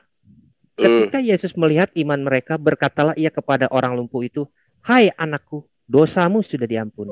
Ya, dosamu sudah diampuni. Udah, nggak usah lari ke sana. Sekarang gini, kan ada yang lari. Enggak, saya kalau mengatakan dosamu telah diampuni, apakah berarti saya telah mengampuni dosamu? Enggak. Yesus tidak pernah mengatakan dosamu telah aku ampuni. Enggak pernah itu. Sekarang jawab aja, kenapa Yesus tidak mengajarkan kepada murid-muridnya Bani Israel bahwa Paulus akan datang mengajarkan tentang ajaran yang bertentangan dengan ajarannya yang sudah dipilih dari sejak kandungan ibunya, sebagaimana dalam Galatia 1 nomor 15. Pada kisah para rasul bukankah Yesus mengatakan ini adalah orang yang akan kuutus? Kisah para rasul tulisan murid Paulus. Kisah para rasul tulisan murid Paulus? Iya. Anda dapat info dari mana, Jul? Lukas yang menuliskan kan? Iya. Nah, terus? Lukas rekan sejawat atau murid? Dia murid. Dia muridnya Paulus ketika dia di Antioquia. Ketika dia di Antioquia? Iya. Tetapi tidak ada yang mengatakan bahwa dia adalah anak didik Paulus. Iya, tapi dia minta, Paulusnya minta supaya Lukas itu tinggal dengan Markus di Antioquia. Siapa yang minta? Ya Paulus. Paulus minta. Lalu ketika Paulus minta, apa Paulus mengatakan dia itu anak didiknya? Lalu Lukas ini siapa? Dapat ilmu dari mana Lukas ini? Sementara sementara Lukas, Markus dan juga Paulus itu sama-sama di Antioquia. Nah, Markus itu makanya saya tanya sama Anda. Oke, Yesus tidak pernah mengajarkan tentang Paulus. Selesai. Zuma, waktu selesai. Duran waktu menjelaskan pertanyaan apa yang saya ingat tadi adalah ketika Paulus di kandungan dan Yesus tidak mengenal Paulus. Bagaimana bisa mengenal Paulus ketika dia mengaku Rasul sedangkan Yesus tidak pernah menyebut nama Paulus? Silakan Duran, waktu Anda manfaatkan sebaik-baiknya. Silakan. Tadi saya udah bilang, itu adalah ungkapan rasa syukur Paulus ketika dia dipilih. Maka itu dia memparalelkan Yeremia 1 ayat 5. Jadi keselamatan yang daripada Yesus itu bukan ucuk-ucuk datang lalu asal main tunjuk. Enggak, itu direncanakan jauh sebelumnya. Gitu loh. Terus mengenai Yesus tidak mengenal Paulus, loh, siapa bilang? Bukankah di Kisah Para Rasul dikatakan ini orang yang akan kuutus? Bagaimana Yesus nggak bisa mengenal Paulus? Kisah Para Rasul 9 ayat 3 sampai 6 ya. Jawab Saulus, siapakah engkau Tuhan? Katanya, akulah Yesus yang kau aniaya itu, tetapi bangunlah dan pergilah ke dalam kota, di sana akan dikatakan kepadamu apa yang harus kau perbuat. Itu kan berarti udah ada interaksi antara Yesus dengan Paulus. Lalu bagaimana bisa si Jul mengatakan bahwa Yesus tidak mengenal Paulus? Kisah Para Rasul 15 ayat 22. Rasul-rasul dan penatua semua yang berkumpul berjabat beberapa orang yang akan diutus ke Antioquia bersama-sama dengan Paulus dan Barnabas. Oke, waktu habis Duran. Mohon maaf, waktu Anda sudah habis. Pak Kaisar, waktu disetting lagi 4 dan 6 menit. Oh, ini kan udah ronde, langsung ke battle, Pak. Oh, langsung ke battle ya? Oke, 30 menit. 30 menit. Disetting 30 menit untuk battle bergantian. Udah Pak, udah Pak. Oke, udah ya. Oke, silakan untuk sebentar, Kang Farhan, interview sebentar, sedikit. Kang Kaisar, maaf, ini salah satu yang mungkin akan saya tawarkan kepada Anda, bisa nggak gitu teman-teman dari kekristenan, khususnya mungkin narasumber, untuk tetap menjaga cara-cara berbicara, cara penyebut atau panggilan kepada siapapun itu. Ya, kalau boleh, ini sekali lagi, karena kami sudah punya sikap untuk tidak melanjutkan obrolan atau diskusi apapun. Nah, salah satunya adalah itu. Kalau bisakah teman Anda atau siapapun itu yang jadi narasumber Anda untuk tetap menjaga tata sopan cara pemanggilan kepada siapapun. Kami dapat teguran dari sahabat-sahabat kami dari kemusliman, terutama para sahabat-sahabat dari Muslim, ya sesepuh kami, nggak nyaman ketika ada sahabat Kristen memanggil sahabat kami yang notabene oleh kami dianggap guru atau teman yang jelas mampu memberikan pencerahan kepada kami, dipanggil dengan kalimat-kalimat yang tidak senonoh atau tidak bagus. Siju atau itu. Mungkin seperti Pak Juma mengatakan kepada saudara ini, itu mungkin lebih bagus, lebih enak. Kalau boleh, kami punya aturan, punya pemahaman atau punya keyakinan bahwa panggilan itu ya yang terbaik. Kalau Anda membenci, tinggalkan kebencian itu sementara, kita bukti bahwa kita sedang diskusi dan ditonton oleh para netizen dan juga kita sedang belajar. Itu mungkin kalau boleh Kang Kaisar, kalau bisa dinasihati temannya biar memanggil panggilan yang diajak berdakwah, berdebat ataupun berdiskusi dengan panggilan-panggilan yang baik. Kalau boleh, kalau bisa. Ini ajaran yang dalam Islam Al-Hujurat ayat 11 mengajarkan demikian. Makasih Kang Farhan, semoga bisa dipahami dan ini untuk kebaikan semua ya. Ini salah satu yang kami sampaikan, yang kami mintakan kepada teman Kristen nantinya. Makasih, dilanjut Ahina. Oke, terima kasih Pak Budangon, nasihatnya betul apa yang dikatakan Pak Budangon. Ya, adab lebih tinggi daripada cuma sekedar kepintaran ya. Adab. Terima kasih. Saya juga memanggil Pak Kaisar juga Pak ya. Tolong Duran kita kedepankan adab dalam ranah diskusi ini. Waktu 30 menit untuk Duran dan Gurunda Zuma. Silakan digunakan sebaik-baiknya. Waktu akan mulai berjalan ketika salah satu mulai berbicara. Silakan.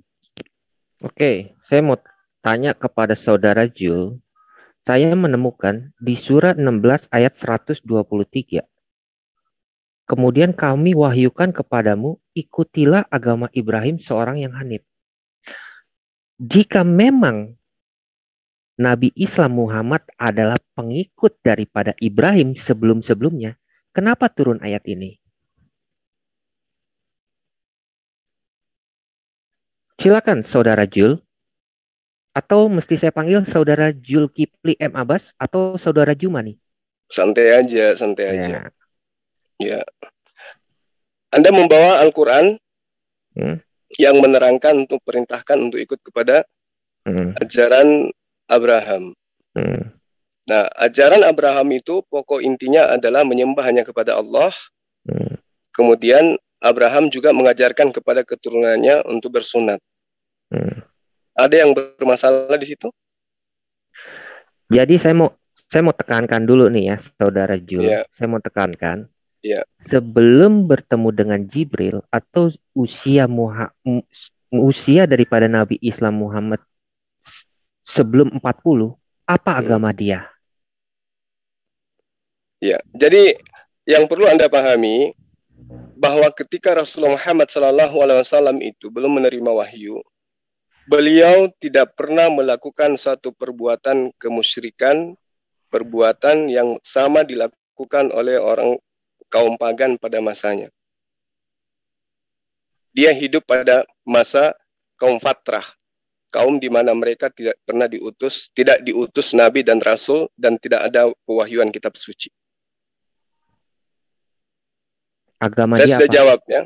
Agama dia apa? Sebelum 40, dia tidak memiliki ajaran sebagai pegangan, dalam arti kata sebagai pedoman untuk kemudian dalam hal syariat, muamalah dan seterusnya itu tidak merupakan sebuah ajaran yang sudah baku.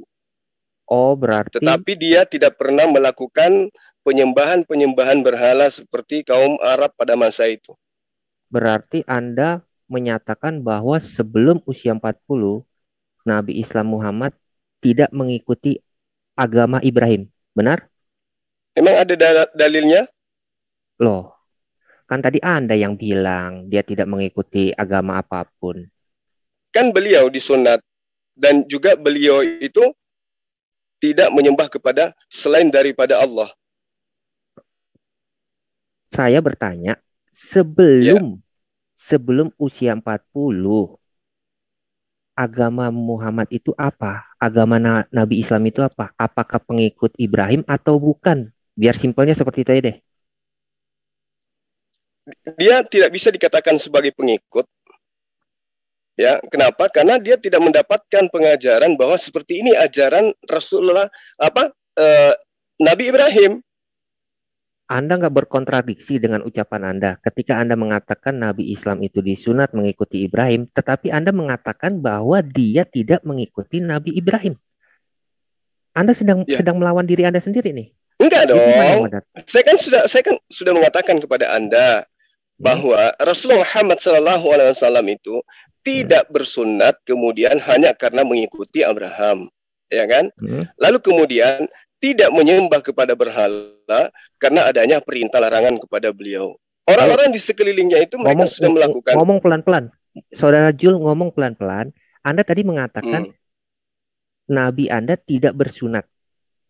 Jadi Anda harus bicaranya yang jelas dulu. Nabi Anda nggak ngerti narasi yang saya katakan kepada Anda. Rasulullah Muhammad SAW itu bukannya dia itu tidak bersunat. Maksud saya dia itu bersunat ataupun tidak bersunat bukan karena disebabkan ikut kepada Abraham ataupun tidak. Itu yang perlu Anda pahami. Jadi dia tidak mengikuti Ibrahim atau mengikuti nih. Ya, kan itu dengan adanya perintah bahwa ternyata Abraham itu bersunat, maka diketahuilah bahwa ternyata beliau ini mengikuti apa yang pernah dilakukan oleh Abraham atau Ibrahim. Jadi sebelum usia 40 Nabi Islam itu tidak mengikuti mila Ibrahim. Faktanya dia melakukan hal yang sama. Oh gitu. Coba Anda lihat di Ad-Duha ayat 7, kenapa Allah Anda mengatakan Muhammad itu tersesat? Di surah apa? Ad-Duha ayat 7.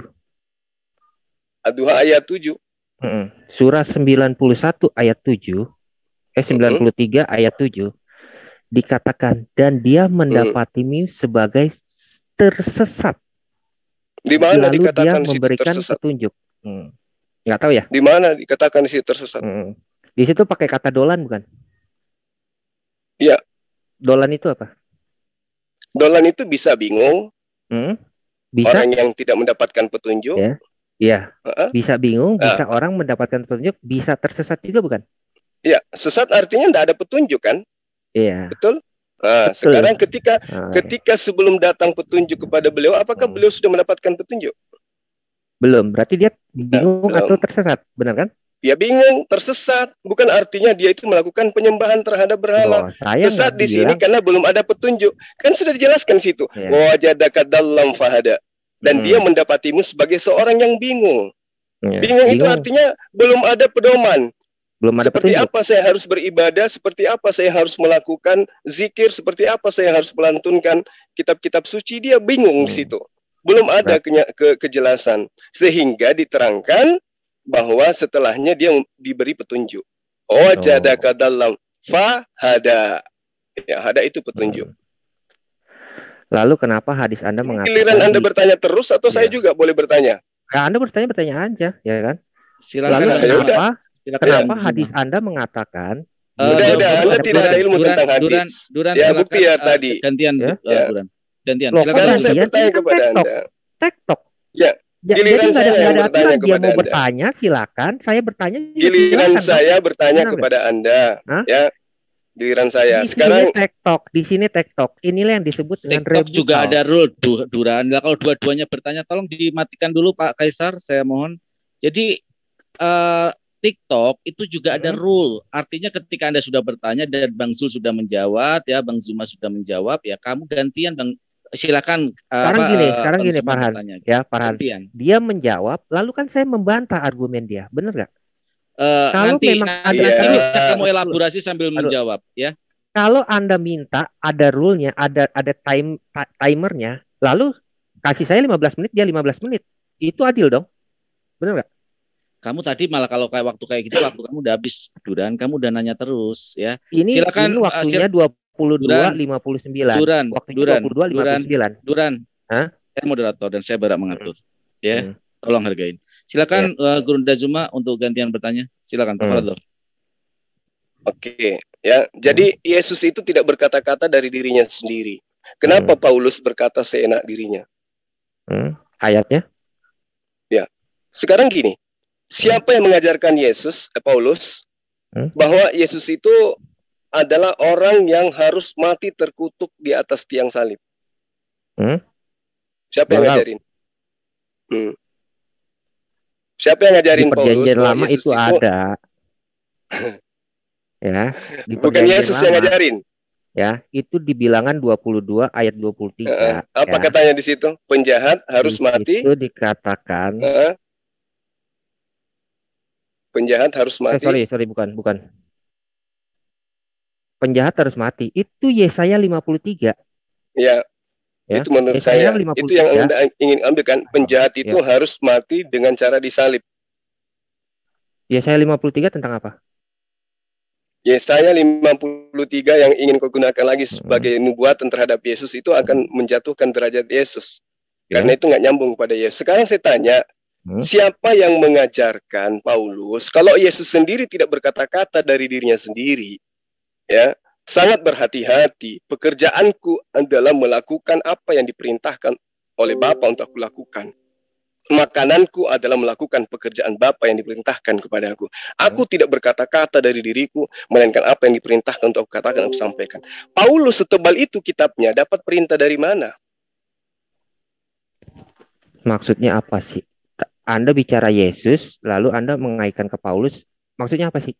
Coba Anda jelaskan dulu. Yesus sendiri itu Anda jadi bingung menjawabnya. Yesus itu adalah jalan keselamatan dan hidup. Sebagai jalan keselamatan dan hidup, dia tidak berkata-kata apa-apa dari dirinya sendiri. Bahkan kedatangannya bukan atas kehendaknya. Nah, Paulus ini apapun bebas dia katakan. Dia mengajarkan Yesus itu adalah Tuhan, Yesus itu adalah ini dan itu. Itu yang ngajarin siapa? Anda pernah baca Perjanjian Lama nggak? Loh, kok larinya ke Perjanjian Lama? Ini surat-surat Paulus yang saya tanyakan tentang Paulus, bukan tentang Yesus. Paulus sendiri mengajarkan. Anda bicara dari mana Paulus tahu bahwa Yesus itu adalah Tuhan. Begitu kan?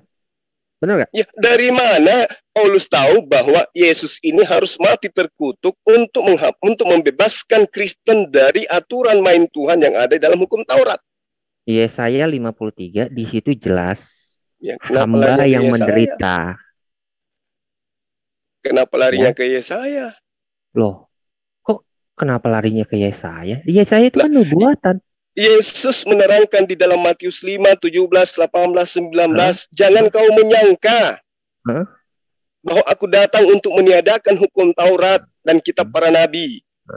Ya, karena aku berkata kepadamu, sesungguhnya selama belum lenyap langit dan bumi, tidak hilang sedikit pun dari hukum Taurat, meski yang paling terkecil.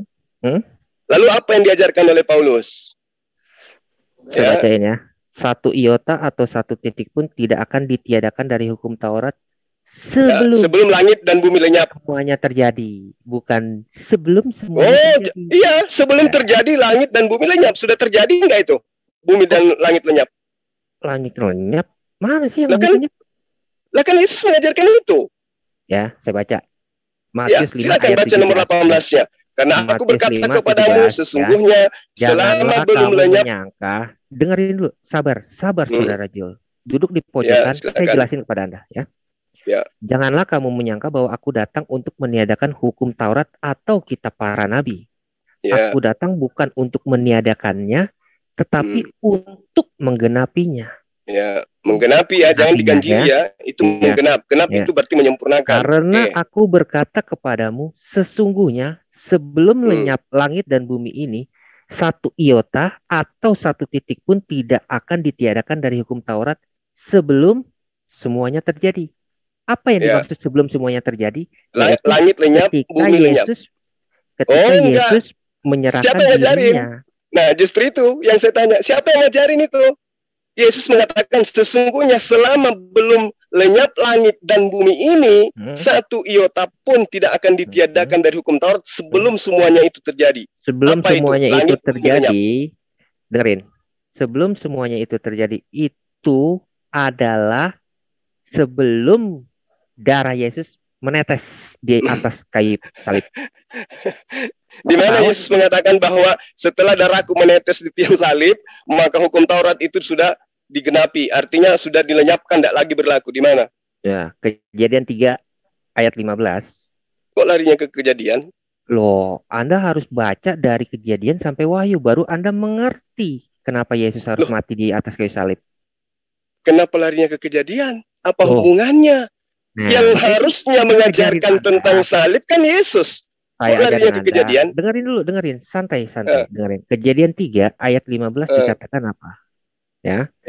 Aku akan mengadakan permusuhan antara engkau dan perempuan ini, antara keturunanmu dan keturunannya. Keturunannya akan meremukkan kepalamu dan engkau akan meremukkan tumitnya. Nah, terus? Ya. Ketika dikatakan keturunannya, ini kan mengacu kepada keturunan Hawa. Berarti Yesus itu keturunan manusia? Yesus keturunan manusia. Dia Allah menjadi manusia. Dia harus lahir dari seorang wanita. Dia harus lahir dari seorang wanita. Oh, berarti Yesus itu keturunan wanita? Kok keturunan wanita? Lah, nubuatan yang kamu gunakan tadi itu apa? Untuk siapa? Untuk keturunan atau untuk siapa? Gini ya. Sebutkan 1 tafsir yang bisa menjelaskan bahwa wanita itu mempunyai keturunan tanpa laki-laki. Oh, itu. yang menjadi alasan itu. Berarti kalau itu yang Anda jadikan alasan, berarti kejadian 3 yang Anda ambil itu tidak nyambung kepada Yesus. Kok nggak nyambung? Lah, Yesus keturunan atau bukan? Sekarang saya mau tanya sama Anda. Anda ini gimana sih? Wanita bisa gak melahirkan tanpa benih dari seorang pria? Bisa, kalau Tuhan menghendaki. Buktinya Maria bisa. Bisa, kalau bisa Tuhan dong. Menghendaki. Benar, bisa kalau Tuhan menghendaki. Iya, betul. Maka buktinya itu Maria bisa. Maria itu adalah Hawa yang akan datang, istilahnya. Kalau Anda nggak ngerti teologi ya. Ya, berarti. Jadi di sini dikatakan perempuan ini. Kan saya bertanya kepada Anda, ada gak perempuan yang lahir tanpa benih pria? Kan Anda bilang bisa. Bisa. Hawa contohnya juga Maria. lahir tanpa contohnya Maria. benih. Benar kan? Contohnya Maria. Selain Maria ada gak? Hawa juga. Hawa dilahirkan. Justru itu ajaibnya. Hawa lebih hebat. Kalau Yesus Tuhan Anda itu dilahirkan, Maria nggak dilahirkan. Hawa nggak dilahirkan, bisa. Lebih dahsyat dia. Hawa dilahirkan. Enggak. Siapa bilang? Anda tahu Hawa gak sih? Nggak usah lari kemana-mana. Nggak usah lari kemana-mana. Saya nggak tahu Hawa. Yang saya tahu Hawa itu penjual jengkol tetangga saya. Sekarang gini, Anda mengambil kitab Kejadian miliknya agama lain untuk menutupi agama Anda, itu nggak nyambung. Karena yang saya terangkan kepada Anda itu adalah sebelum langit dan bumi ini lenyap, hukum Taurat bagi Bani Israel itu tidak boleh dihilangkan. Lalu siapa yang mengajarkan Paulus dengan matinya Yesus di tiang salib? Ya. Kemudian hukum Taurat itu tidak lagi berlaku. Siapa yang ngajarin? Siapa lagi yang ngajarin? Ya. Sebentar ya. Sama Anda tuh harus ada dalil. Yesus pernah mengatakan kitab para nabi dan semua nubuatan itu berakhir pada zaman Yesus. Yesus atau siapa tuh? Yesus dong. Yesus. Oh. Di mana diterangkan itu coba? Bentar. Nah, saya kasih Anda untuk Lukas 16 ayat 16. Nah, Lukas 16 kan? Lukas 16 ayat 16. Hukum Taurat dan kitab para nabi berlaku sampai kepada zaman Yohanes. Nah, ya, berlaku sampai kepada zaman Yohanes. Oke. Sekarang berbicara mengenai Lukas. Lukas itu menuliskan tentang firman atau hasil penyelidikan? Hasil penyelidikan. Ya. Tetapi dengan diilhami oleh Roh Kudus. Bagaimana ceritanya diilhami kalau dia menyelidiki? Kalau dia diilhami tidak perlu menyelidiki. Layaknya Yesus berkata, dia berkata berdasarkan firman Tuhan. Tidak mesti menyelidiki. Itu satu poin. Kedua, kalau Anda mengatakan itu sebagai pembenaran, di dalam Amsal 30 nomor 6 diterangkan, jangan menambahi firman Tuhan supaya engkau tidak ditegurnya, supaya engkau tidak dianggap sebagai pendusta. Nah, sekarang mana firman Tuhan yang ada di kitabnya Bani Israel yang mengatakan Tuhan itu akan datang menebus dengan darahnya dan menghapus semua aturan mainnya yang sudah diterangkan, yang sudah disampaikan kepada Bani Israel. Ada enggak? Bahkan Tuhan mengatakan, jangan kau menambahi apa yang kuperintahkan kepadamu dan jangan kau menguranginya. Ulangan 4 nomor 2. Kejadian 3 ayat 21. Dan Tuhan Allah membuat pakaian dari kulit binatang untuk manusia dan untuk istrinya itu, lalu mengenakannya kepada mereka. Meaningnya, ketika Adam dan Hawa sudah jatuh ke dalam dosa, kan seharusnya dia mati. Kan dikatakan, jika engkau memakan buah itu, maka engkau mati. Tapi di sini dikatakan Tuhan membuat pakaian dari kulit binatang. Lalu bagaimana kulit binatang itu bisa menjadi pakaian? Tentu harus ada pengorbanan darah, kurban. Oh, nggak bisa Tuhan itu membuat langsung pakaian gitu. Layaknya dia menciptakan Adam tanpa harus ada kandungan dulu. Nggak bisa ya. Harus ada korban binatang dulu, dibunuh binatangnya dulu baru ada kulitnya gitu ya. Ini adalah Alkitab yang membicarakan, bukan Anda. Di mana dikatakan bahwa Allah menyembelih kurban kemudian kulitnya diberikan kepada Adam Hawa? Ada? Emang Anda kira Allah itu ada di dalam Alkitab? Larinya kemana-mana Anda ini. Loh, ya udah tanya lembaga Anda kitabmu, hapuskan kata Allah di dalam kitabmu. Anda baca tentang Abdullah Ibnu Muti. Dia orang Melayu keturunan Yaman. Dialah yang menerjemahkan Alkitab. Ya kan itu tahun berapa? Baca dong, itu tahun berapa? 1800 sekian. Nah sekarang kitabmu sudah berapa kali revisi? Oh, Al-Quran nggak ada revisi ya? Kamu itu, aduh gimana sih? Sudah berapa kali kitabmu direvisi? Kenapa kata Allah nggak direvisi?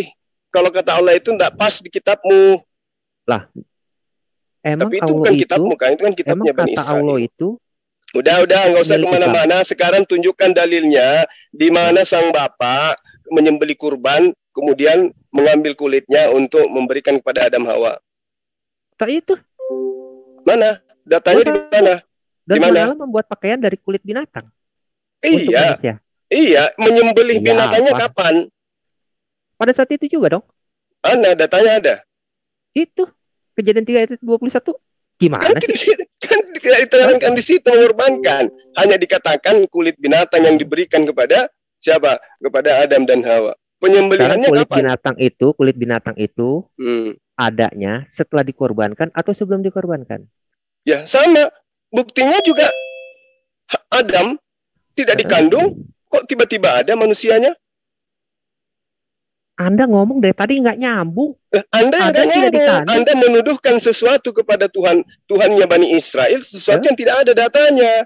Anda mengatakan mengorbankan binatang, kemudian kulitnya diambil, lalu kemudian dipakaikan kepada Adam dan Hawa. Kenapa nggak sekalian aja Anda mengatakan menyembelihnya, mengulitinya, menjemurnya begitu kering, lalu kemudian dipakaikan kepada Adam dan Hawa? Jadi Anda hanya ingin mengatakan kurban supaya nanti ada manusia lahir yang adalah Tuhan menjadi kurban, lalu Anda jadikan sebagai Tuhan. Anda mau larinya ke sana kan? Ya. Ini si Jul ini sudah lari kemana-mana, tetapi saya akan ngikutin dia ya. Yang lari siapa? Anda lari ke kata Allah, Anda lari ke kata revisi. Anda yang bertanya kepada saya. Iya, memang betul. Tapi Anda tidak mampu memberikan jawaban. Anda mengambil kurban, buktinya hayalan Anda. Saya tidak mau itu hayalan Anda. Nanti kurban yang kulitnya diambil untuk Adam, nanti Anda identikan dengan Yesus yang adalah kurban. Nah, kalau demikian adanya, berarti kurban-kurban penghapus dosa kepada bait suci bagi Bani Israel itu juga adalah Tuhan untuk Anda. Farhan, gimana? Sisa 8 menit ya. Tadi saya cuma dikasih kesempatan bertanya 9 menit. Si Jul ini sudah bertanya selama kurang lebih 12 menit. Oh, nggak sanggup. Ya sudah, nggak sanggup. Sekarang ini adalah tentang rebutal. Jadi benar-benar tektokan. Berarti Anda nggak sanggup ya. Jadi saya simpulkan bahwa ajaran Paulus itu tidak kemudian berasal daripada pengajaran Yesus. Gue mau share screen tentang tadi. Halo, ya. Gue mau share screen tentang tadi. Tentang apa? Farhan. Ya silakan Pak Pak Kaisar, screen di stop dulu waktunya. Udah. Hanya kok dari tadi larinya ke Yesus, larinya ke ini, larinya. Nah, memang harus kayak gitu untuk membuktikan kerasulan Paulus. Ini tentang Anda ya. Kenapa di rumah Muhammad ini ada patung? Monggo silakan. Nah, tuh hadis lagi yang Anda bawa kan? Nanti ku bantah lagi kayak tadi. Coba. Kenapa nanti ku bantah lagi kayak tadi, lari lagi kan ku bilang Anda mau belajar hadis siapkan waktu. Terus? Ya kan gitu. Anda bisa jawab gak? Coba Anda baca tuh apa yang dijelaskan di ayat itu. Kok ayat? Hadis kok ayat? Ya, ayat itu kan dalil. Ini hadis bukan ayat Quran. Iya, siapa bilang ayat Quran? Ya. Di situ dikatakan. Ya. Di dalam rumah Muhammad itu ada patung sehingga Jibril tidak datang kepadanya. Lalu ada juga gambar berupa patung di tirai rumah Nabi Islam Muhammad. Silakan Anda jelaskan. Jawaban saya sama seperti tadi ya. Jawaban saya seperti tadi. Ya, Anda harus belajar dulu tentang hadis. Seperti yang saya terangkan tadi kepada Anda. Bahwa ketika Anda menuduhkan Rasulullah Muhammad SAW itu kenci menghadap kiblat, saya kan sudah menjawabnya. Kesimpulannya Anda harus belajar ulumul hadis dulu. Saya sudah belajar dan ini sudah disahkan oleh konsultasi syariah. Nanti saya kasih lihat muslim.or.id. Ya, ternyata hadis itu memang benar ada dari Abu Hurairah, bla bla bla bla bla. Ada patung, cuy. Jangankan di rumah Rasulullah, kalau ada patung yang Anda berkaitan dengan hadis. Baitullah saja ada kan waktu itu. Oke. Patung nah, itu. Sekarang berbicara mengenai hadis. Patung itu. Ya. Itu berupa larangan atau diperbolehkan di dalam Islam. Ada patung. Memang sudah ada syariat Islam. Lalu kemudian Rasulullah memasang patung di rumahnya gitu maksudnya. Ini Jibril. Ketika Jibril datang, apakah belum ada syariat Islam? Enggak, saya tanya sama Anda. Anda membawa hadits, oke. Nah, ketika Anda mengatakan ada hadits seperti itu, apakah sudah ada aturan datang kepada Rasulullah bahwa tidak boleh ada patung, tidak boleh ada gambar? Oh, berarti belum ada. Nah, itu saya tanya sama, katanya Anda menguasai hadits. Anda sudah belajar hadits tadi kan?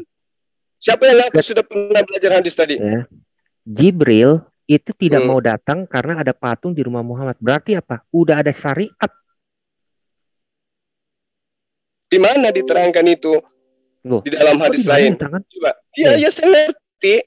Jibril telah datang kepadaku serta berkata, aku telah datang kepadamu tadi malam dan tidaklah menghalangiku untuk masuk kecuali karena ada patung di depan pintu. Nah, kalaupun hadis itu kau katakan sebagai hadis sahih misalnya, apa yang dilakukan oleh Rasulullah Muhammad SAW kemudian?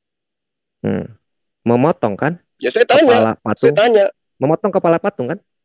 Nah, terus? Ya. Berarti apa? Terus? Ketika telah turun ayat-ayat contoh Al-Alaq, Al-Mudathir segala macam, tetapi di dalam rumah Muhammad tetap masih ada patung. Patung yang mana? Kok patung yang mana? Patung yang apa lagi? Anda membawa hadits. Ya. Saya patung tanya. Di zaman Arab. Oke, patung di zaman Arab, apakah patung itu adalah patung pahlawan atau patung berhala kalau di zaman Arab? Monggo. Nah, sekarang begini. Kalau Anda membawa sebuah hadits, Anda terangkan dulu perawinya siapa, sanadnya siapa, kedudukan hadisnya seperti apa, dan tidak bisa kemudian Anda mengatakan bahwa Rasulullah Muhammad SAW lah yang menggunakan berhala itu sebagai sesembahan atau dialah yang kemudian menjadikan patung itu ada di dalam rumahnya. Karena saya pribadi, saya katakan kepada Anda, saya nggak pernah bilang itu patung berhala. Ingat loh, Anda yang ngomong loh. Saya bilang di zaman Arab, apakah patung itu patung berhala atau patung tokoh pahlawan? Kan saya bertanya seperti itu sama Anda. Hati-hati loh Anda loh. Iya, makanya saya katakan kepada Anda. Anda yang bilang loh patung berhala loh. Saya bilang apakah bukannya tadi hadisnya yang Anda bawa? Iya. Tapi kan saya bertanya, apakah patung yang ada di dalam rumah Muhammad ini adalah patung berhala atau patung tokoh pahlawan? Saya bertanya seperti itu. Lalu Anda bilang patung berhala. Ingat loh, Anda yang ngomong loh. Yang namanya patung pada masa itu kan kau bawa tadi. Saya kan mengatakan bahwa jangankan di rumah Rasulullah, kalau Anda membawa sebuah hadits, ya, di dalam Ka'bah saja itu penuh dengan patung. Iya, betul. Nah, terus apa masalahnya kemudian? Saya bertanya, ya kan, di rumah Baitullah itu patungnya patung berhala semua. Nah, di rumah Muhammad ini patung apa yang ada di dalam Nah, sekarang begini. Begini. Apakah kemudian Rasulullah Muhammad SAW ketika ada patung tersebut itu sudah datang syariat kepadanya? Loh. Syariat itu apa sih? Anda jelasin ke saya deh. Ya, syariat itu adalah hal-hal yang berkaitan dengan larangan dan perintah yang terkait dengan apa yang kita bahas malam ini. Al-Quran itu syariat bukan? Al-Quran penuh dengan syariat, aturan syariat, aturan main dalamnya. Ayat Quran itu syariat atau bukan? Ada syariat, ada muamalat, ada akhlak, ada akidah, ada tauhid. Ketika datang Al-Mudathir, hai orang berselimut, itu syariat atau bukan? Itu perintah, itu teguran. Teguran. Ya. Ketika di Ad-Duha ya dikatakan Muhammad itu tersesat. Ya, Anda bilang kan bingung. Saya pakai bingung situ. Tersesat itu Anda pikiran tersesat menurut Anda orang Indonesia dengan tersesat dalam ayat ini itu beda. Artinya tersesat di sini itu belum mendapatkan petunjuk tentang satu hal. Belum mendapatkan wahyu dari Allah. Ketika surat Al-Alaq, surah pertama itu turun, itu sudah mendapat petunjuk atau belum? Ya itu sudah dapat petunjuk. Iqra. Ketika sudah dapat petunjuk, kenapa Muhammad masih tetap ada patung di dalam rumahnya? Nah, ini yang perlu kamu jelaskan ke saya. Duluan mana hadits yang Anda terangkan ini dengan petunjuk perintah larangan tentang patung? Ayo. Belajar hadits kan Anda? Di sini Jibril sudah pernah datang atau belum ke Muhammad? Lah, dia datang mengajarkan tentang perintah baca, bukan datang membahas tentang patung. Oke. Makanya saya tanya samamu, kalau Anda belajar tentang larangan ada patung itu di Quran atau di hadis? Ya kan sudah jelas dilarang di patung-patung. Larangan ada patung itu di Quran atau di hadis?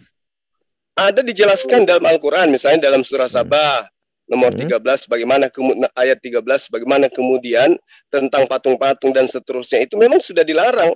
Berhala itu dilarang, iya. Lalu kenapa Sulaiman membuat patung dengan dibantu oleh jin? Loh, kalau larinya ke Sulaiman, apa hubungannya? Kan Anda bilang kan itu sudah dilarang. Apa hubungannya kemudian dengan syariat Islam dengan yang dibawa oleh Sulaiman atau Salomo dengan kaumnya? Loh, Sulaiman bikin patung nggak? Sulaiman bikin patung? Menurut kamu ada nggak di dalam Al-Quran itu? Ada. Coba tunjukkan di mana. Anda nggak tahu? Surah 34 ayat 14. Ya, coba tunjukkan. Ya. Coba bukan. Tunjukkan. Sebentar. Bukan yang itu tentang kematian Sulaiman. Ya. Sulaiman bikin patung itu di surah 34 ayat 13. Iya benar. Apa yang diterangkan di situ? Ya. Coba share.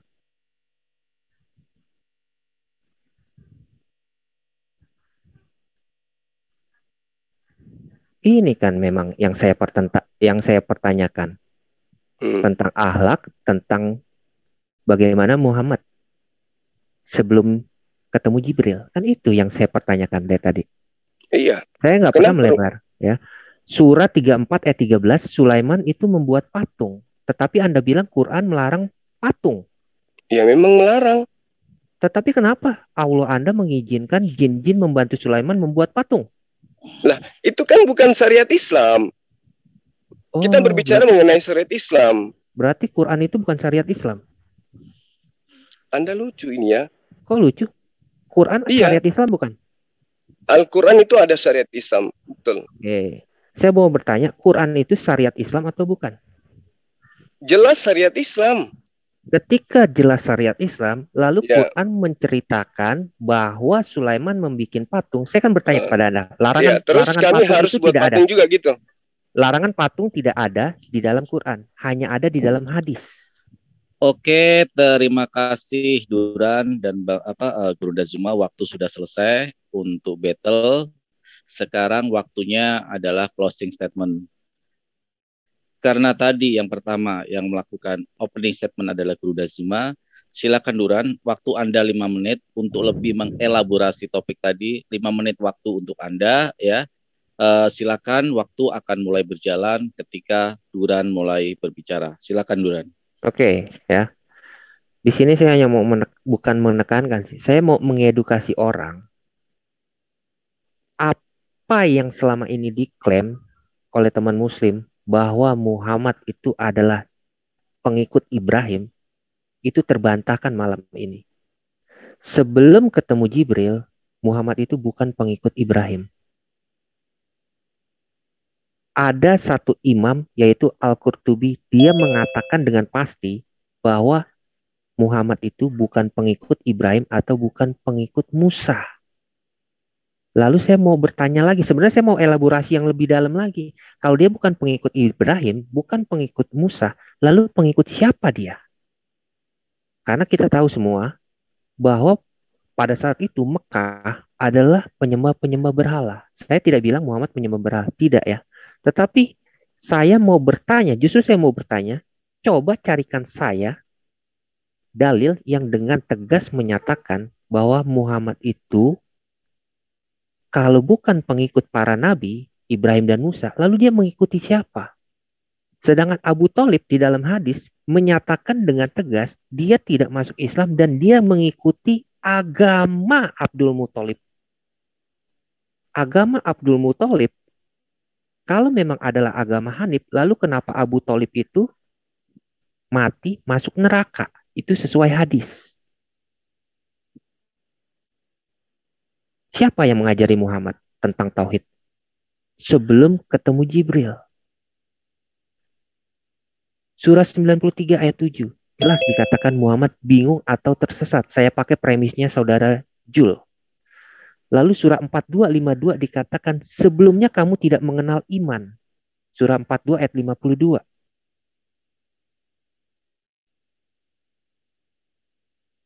Paulus dengan jelas menyatakan aku orang Ibrani. Aku memegang Taurat dengan gigih, tak bercacat. Apakah Paulus punya mujizat? Oh, punya. Banyak mujizat yang dilakukan Paulus. Terkena ular, bisanya tidak bereaksi terhadap dia. Tetapi Muhammad, kita tahu sendiri, mati karena racun. Dia tidak pernah terkena sihir. Muhammad terkena sihir. Malah tukang sihir dibentak sama dia menjadi buta. Itu tercatat di dalam Kisah Para Rasul. Kurang apa lagi mujizat yang Rasul Paulus lakukan? Jadi klaim-klaim teman muslim ya kan, belajar. Saya cuma minta satu, belajar. Belajar apa? Belajar dengan orang yang benar. Ketika Anda belajar dengan orang yang benar, Anda tidak mungkin istilahnya mencemooh iman orang lain. Karena apa? Karena Anda mengetahui dengan pasti hadis dan Quran. Quran jelas menyatakan Muhammad tidak punya mujizat. Tetapi kenapa di hadis bisa dikatakan dia punya mujizat?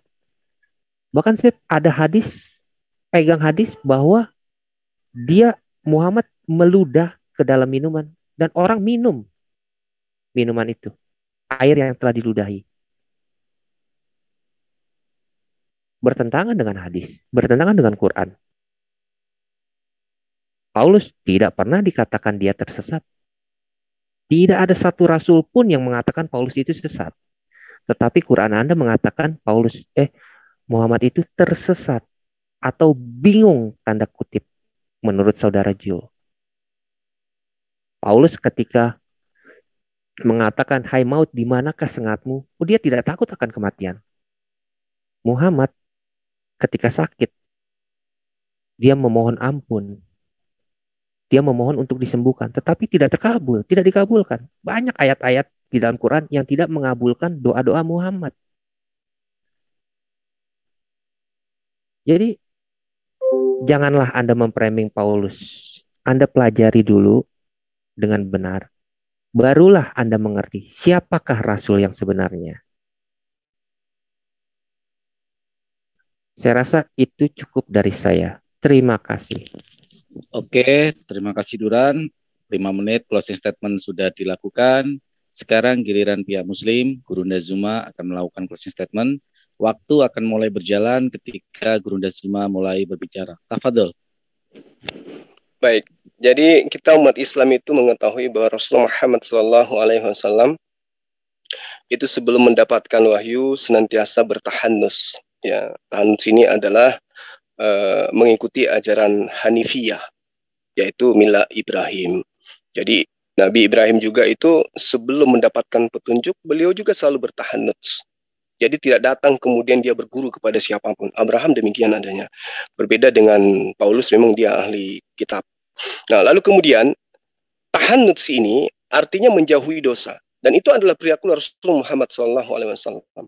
Nah, itu yang perlu dipahamkan kepada saudara-saudara non-Muslim agar bisa menyadari bahwa Rasulullah Muhammad SAW itu adalah sosok manusia yang tidak pernah kemudian menjerumuskan dirinya di dalam perbuatan dosa. Nah, kalau kemudian dikatakan Paulus ini Taurat bagi dia tak bercacat, ini sudah muncul kedustaan. Dan sifat sudah dusta. Dan kalau pendusta jangan pernah dipercaya. Bagaimana mungkin kemudian dia mengatakan dia tidak pernah bercacat tentang hukum Taurat, sementara dia kerjaannya sesuai dengan apa yang dinubuatkan oleh Yesus. Jadi Yesus itu tidak pernah menyebut Paulus, tidak pernah. Makanya tadi saudara Duran itu tidak mampu untuk menunjukkan itu, larinya ke kitab-kitab yang Yahudi punya. Karena kenapa? Yesus hanya menubuatkan tentang datangnya sosok yang kemudian membawa pengikutnya kepada jalan kesesatan. Apa kesesatan itu? Kata Yesus dalam Yohanes 8 nomor 44, iblislah yang menjadi bapakmu dan kamu mau melakukan keinginan-keinginan bapakmu. Satu-satunya kemudian orang yang mengaku sebagai bapak dalam Yesus Kristus itu adalah Paulus. Sementara di dalam Matius, jangan pernah kau menyebut siapapun di atas muka bumi ini dengan sebutan bapak, karena hanya ada satu bapakmu, yaitu dia yang di surga.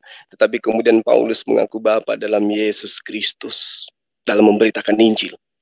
Nah, lalu kemudian sahabat-sahabat sekalian, kalau dikatakan Rasulullah Muhammad SAW itu seperti ini dan seterusnya, coba kita lihat bagaimana sosok saudara Duren membawa sebuah hadits. Sangat-sangat minim sekali. Ya, dia katakan bahwa Rasulullah Muhammad SAW itu kencing menghadap kiblat.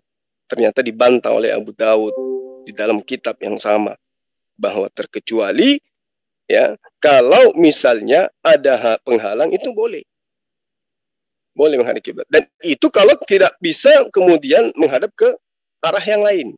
Nah, itu di dalam pengajaran fikih itu begitu, tapi saudara kita ini tidak pernah belajar fikih.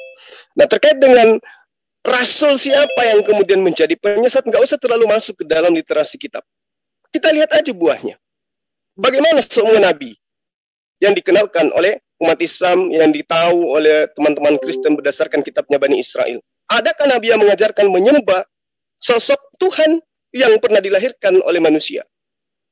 Adakah nabi yang pernah mengajarkan Tuhan pernah mati 3 hari kemudian bangkit?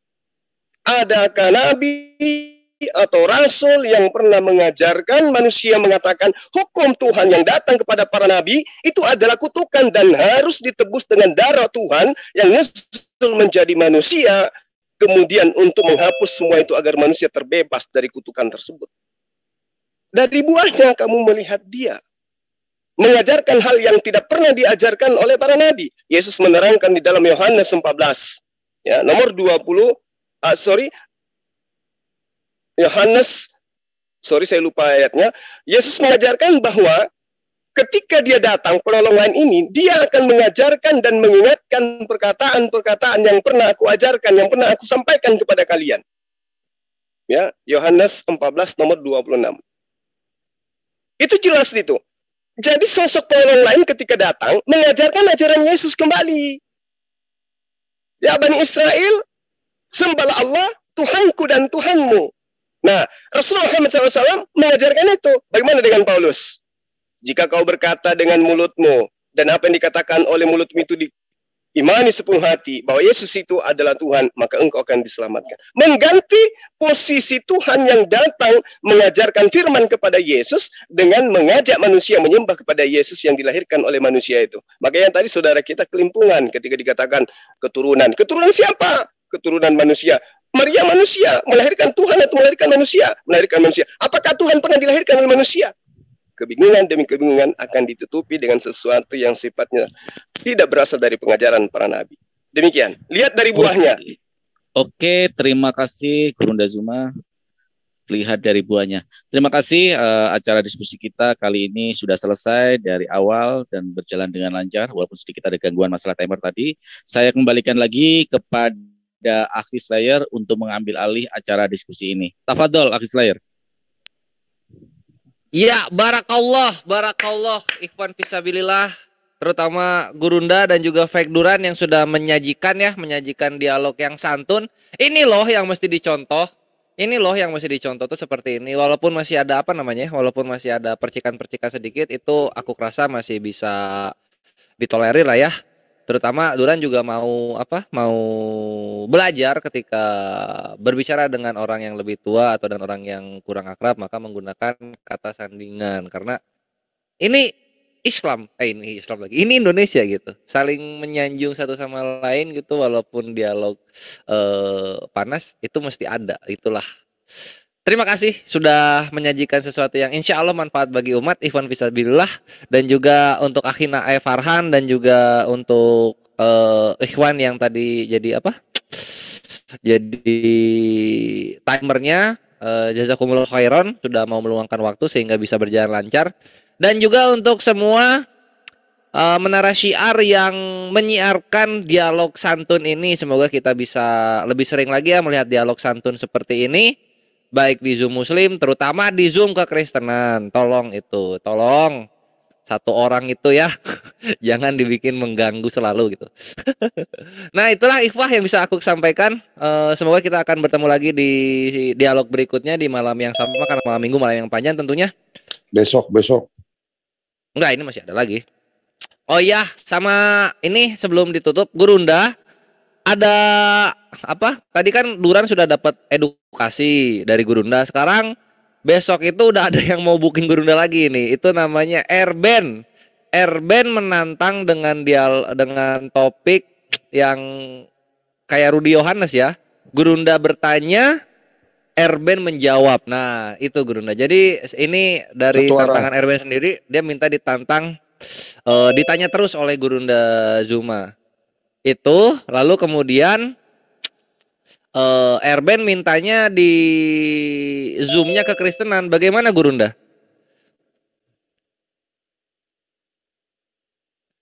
Ya, gimana, Dek? Iya, ini ada tantangan dari Airben setelah apa namanya setelah Duran kan dapat penginjilan dari Gurunda nih. So, insya Allah jadi makin pinter dia soal Islam dan juga soal kerasulan. Berikutnya yang minta diajari oleh Gurunda ini namanya ya, sama-sama kami belajar tadi. Nah, alhamdulillah. Saya pun belajar dari awadunya itu loh. Ya. Nah, terus berikutnya Gurunda ini Airben dengan dia mengundang Gurunda untuk dialog. Topiknya Gurunda Zuma bertanya, Airben menjawab. Nah, itu Gurunda. Besok malam di jam yang sama. Ya, satu arah, Bang Zuma.